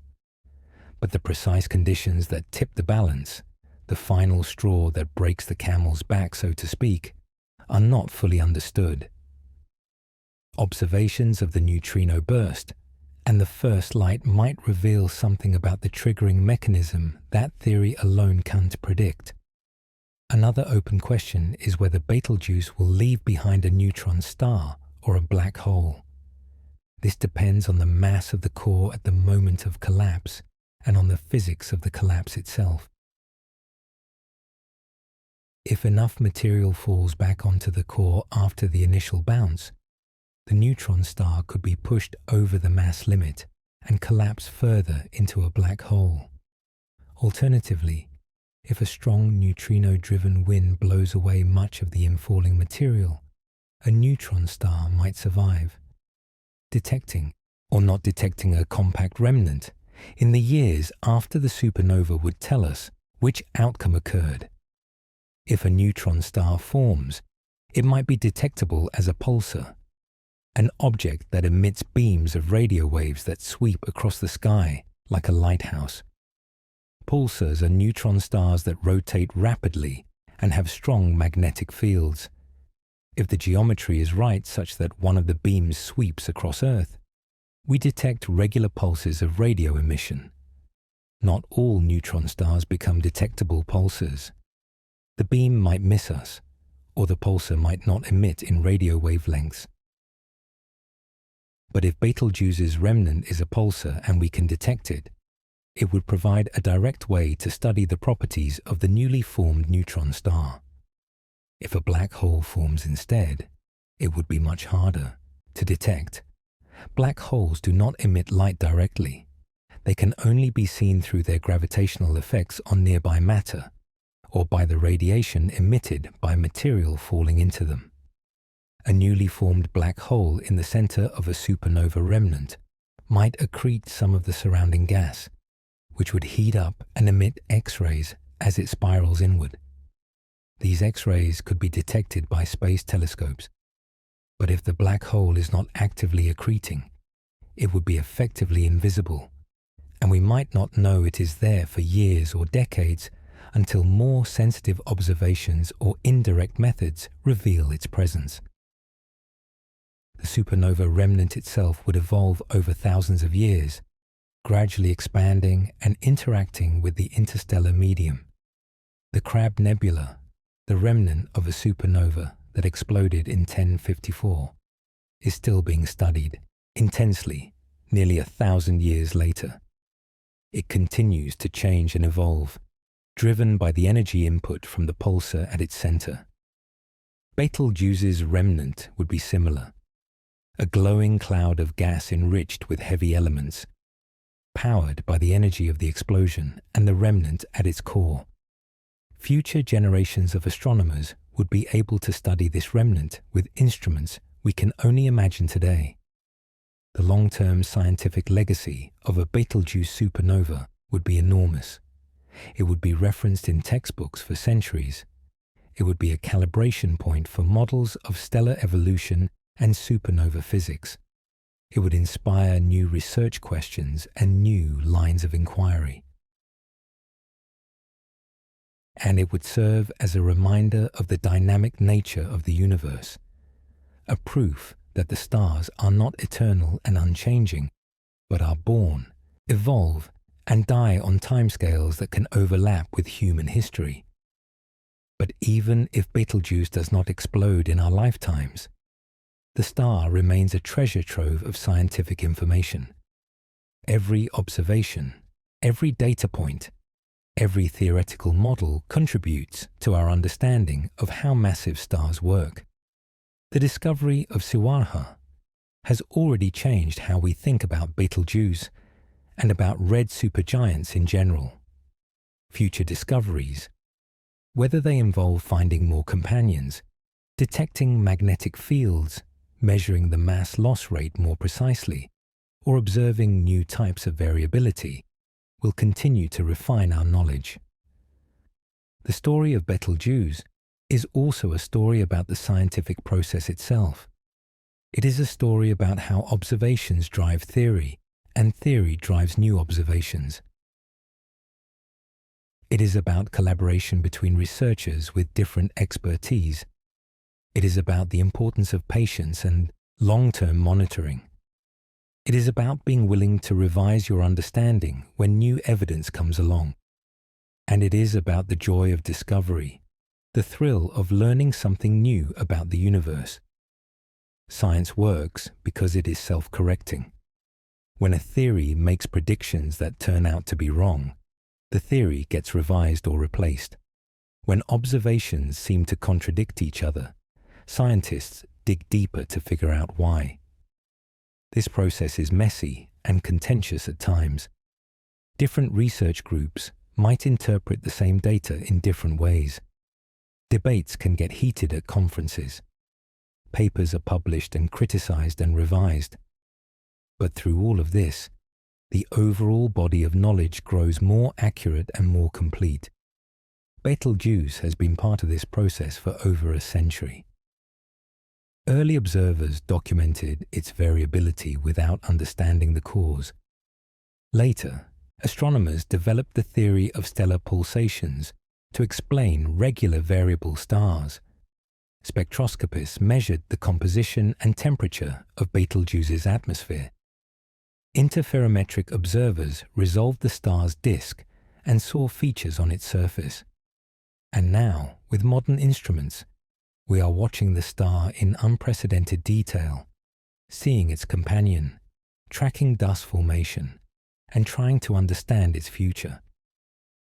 Each generation of astronomers has built on the work of previous generations.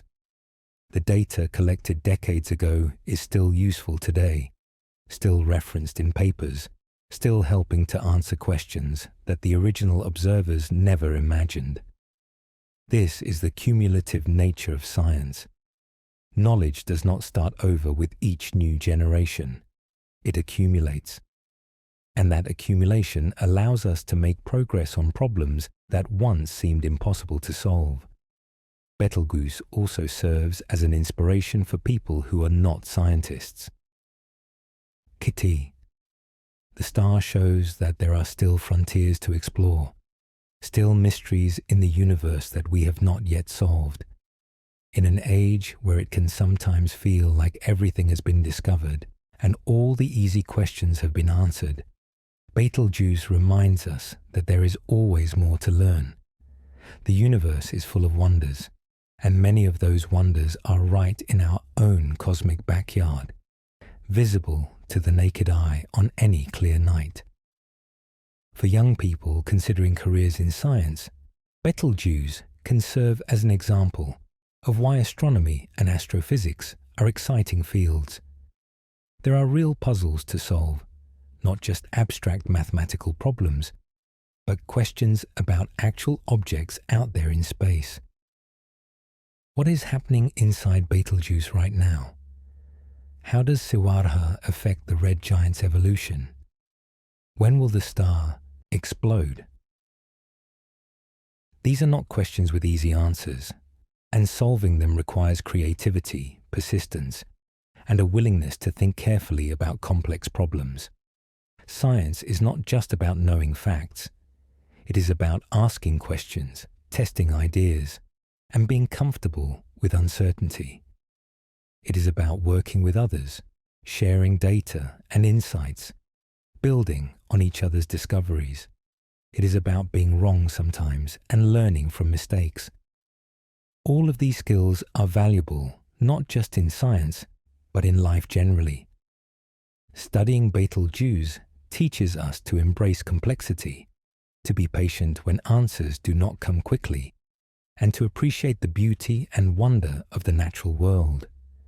So whether you are a professional astronomer with access to the world's largest telescopes, or an amateur observer with a pair of binoculars, or just someone who likes to look up at the stars, Betelgeuse has something to offer you. It is a cosmic story unfolding in real time, a drama playing out on a stage, 650 light-years wide, visible to anyone who takes the time to look. And that is a gift, a reminder that we live in a universe that is endlessly fascinating, endlessly surprising, and endlessly worth paying attention to. The next chapter in the story of Betelgeuse has yet to be written. Maybe it will involve another dimming event, or an unexpected brightening, or the discovery of additional companions. Maybe it will involve new observations that reveal something completely unexpected about the star's interior structure or its interaction with the interstellar medium. Or maybe, just maybe, it will involve the long-awaited supernova, the moment when Betelgeuse finally exhausts its fuel and collapses in a blaze of glory that lights up the night sky like nothing seen in over 400 years. Whatever happens next, astronomers will be watching. Telescopes will be pointed at Betelgeuse, collecting data, testing theories, making predictions. Amateur observers will continue their nightly monitoring, contributing to the long baseline of observations that stretches back generations. Students will learn about the star in classrooms and be inspired to ask their own questions. And all of us, whether we study stars professionally or just enjoy looking at them, will have the privilege of watching this cosmic drama unfold. Betelgeuse is more than just a star. It is a window into the life cycles of massive stars, a laboratory for studying complex physical processes, a reminder of our connection to the cosmos, and a source of wonder for anyone who takes the time to appreciate it. The mystery deepens with every observation. The questions multiply faster than the answers, and that is exactly as it should be. Because the best mysteries are the ones that never truly get solved, the ones that keep revealing new layers of complexity and beauty, no matter how deeply we look.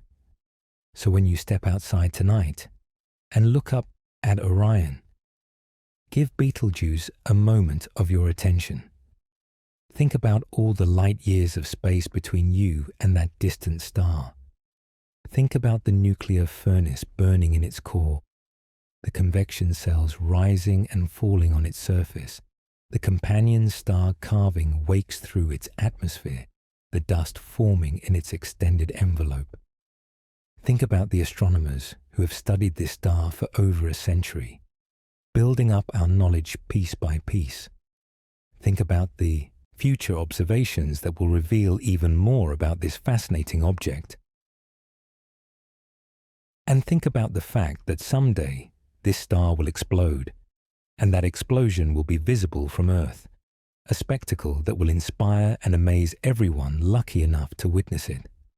Until that day comes, Betelgeuse will keep shining in the night sky, pulsing and changing and surprising us, a cosmic mystery that refuses to be fully understood, a star that demands our attention and rewards our curiosity. The story continues, the mystery deepens, and we are fortunate beyond measure to be part of it, living in a time when we can study the stars in such incredible detail, when we can watch giants like Betelgeuse approach the end of their lives, when we can ask profound questions about the universe and have the tools and knowledge to seek answers. The journey of understanding Betelgeuse mirrors humanity's broader journey of cosmic discovery. We began as creatures who simply looked up and wondered at the points of light in the sky. Over centuries and millennia, we developed tools and techniques to study those points of light more carefully. We learned that they were suns like our own, but at vast distances. We discovered that they come in different sizes, colors, and ages. We figured out how they are born from clouds of gas, how they shine through nuclear fusion, and how they die in spectacular explosions. Each discovery built on previous discoveries, each generation standing on the shoulders of giants who came before. Betelgeuse has been part of this journey for as long as humans have looked at the stars. Ancient peoples knew it as a bright, red star in a prominent constellation. They incorporated it into their mythology and their navigation. Medieval scholars studied its movements across the sky as they developed the mathematics of celestial mechanics. Early modern astronomers turned their telescopes toward it and marveled at its color. Victorian-era observers documented its variations in brightness and puzzled over what caused them. 20th-century physicists developed the theory of stellar evolution that explained Betelgeuse's nature as a dying red giant. And 21st-century astronomers, armed with instruments of incredible power and sophistication, continue to study the star and uncover new layers of complexity. Through all of this, Betelgeuse itself has remained largely unchanged, at least on human timescales. The star we see today is essentially the same star that people saw thousands of years ago, give or take some variations in brightness and the long-term evolution that is too slow to notice in a few millennia. But our understanding of the star has transformed completely. What was once a mysterious red dot has become a fully realized object in our minds, a massive ball of plasma undergoing nuclear fusion, pulsating and ejecting material, orbited by a smaller companion, approaching the moment when it will explode and scatter its elements into space. This transformation of understanding is one of humanity's greatest achievements. Through nothing more than light collected by telescopes and analyzed with careful reasoning, we have come to understand objects that are impossibly distant and utterly unlike anything in our everyday experience. We have peered into the hearts of stars and figured out what makes them shine. We have calculated their temperatures, their masses, their ages. We have predicted their futures, and we have done all of this while sitting on a small planet, orbiting an ordinary star in an unremarkable region of one galaxy among billions. The fact that this is possible, that the universe is comprehensible to minds like ours, is itself profound and mysterious. The laws of physics that govern the behavior of stars are the same laws that govern the behavior of atoms and molecules on Earth. The chemical elements we find in stars are the same elements we find in our own bodies. The mathematics we use to describe stellar interiors is the same mathematics that describes falling apples and orbiting planets. There is a unity to nature, a consistency that allows us to understand distant phenomena by extrapolating from local knowledge. Without that unity, astronomy would be impossible. The universe could have been arbitrary and capricious, with different rules in different places, but it is not. It is lawful and coherent, and that makes it knowable. Betelgeuse reminds us of this every time we study it. The processes happening in that distant star are governed by the same physics we understand from experiments in laboratories on Earth. The pulsations follow equations that we have derived and tested. The nuclear fusion in the core obeys principles that we have measured and confirmed. The gravitational interactions between Betelgeuse and Siwaha are described by Newton's laws, refined by Einstein's relativity. Everything fits together, everything makes sense, and that harmony between our understanding and nature's behavior is what allows science to work. Of course, there are still things we do not understand. The detailed behavior of convection in red supergiants, the precise mechanisms of episodic mass loss, the full story of how Betelgeuse and Siwaha came to be in their current configuration. All of these involve complexity and uncertainty that we are still working to resolve. But the existence of unsolved problems does not undermine the validity of what we do understand. It simply means there is more work to be done, more observations to make, more theories to develop and test. The frontier of knowledge is always moving forward, even if progress sometimes feels slow. What makes Betelgeuse special among all the stars we study is its combination of proximity, size, and evolutionary state. There are other red supergiants in the galaxy, but most are farther away and harder to study in detail. There are closer massive stars, but most have not yet reached the red supergiant phase. Betelgeuse occupies a sweet spot where we can observe it well, enough to learn about processes that are common to all massive stars in this stage of evolution. It is a representative case study, a prototype for understanding an entire class of objects. But Betelgeuse is also unique in its specifics. The presence of Siwarha makes it different from many other red supergiants. The Great Dimming event was unusual in its magnitude and timing. The changes in pulsation period are not something we have seen in other similar stars, though that might simply reflect the fact that we have not been watching other stars as closely or for as long. Every star has its own story, its own particular circumstances that make it special. Betelgeuse's story is particularly rich and complex, which is why it continues to fascinate astronomers and capture the imagination of the public. As we move forward into the future, the study of Betelgeuse will continue to benefit from technological advances and from the accumulation of more data. Long-term monitoring will reveal patterns and trends that only become apparent over decades. New instruments will probe the star with greater sensitivity and precision. Theoretical models will become more sophisticated, incorporating more physics and running on more powerful computers. The combination of better observations and better theory will narrow the uncertainties and sharpen our predictions about what Betelgeuse will do next and when it will ultimately explode. But even with all these advances, there will always be an element of uncertainty and surprise. Nature does not have to conform to our expectations. Stars can behave in ways we have not predicted. New phenomena can emerge that we did not anticipate. This is part of what makes science exciting. If everything were already understood, if there were no more mysteries to solve, research would become boring and routine. The fact that Betelgeuse keeps surprising us is a gift, not a problem. It means we still have things to learn, discoveries to make, insights to gain.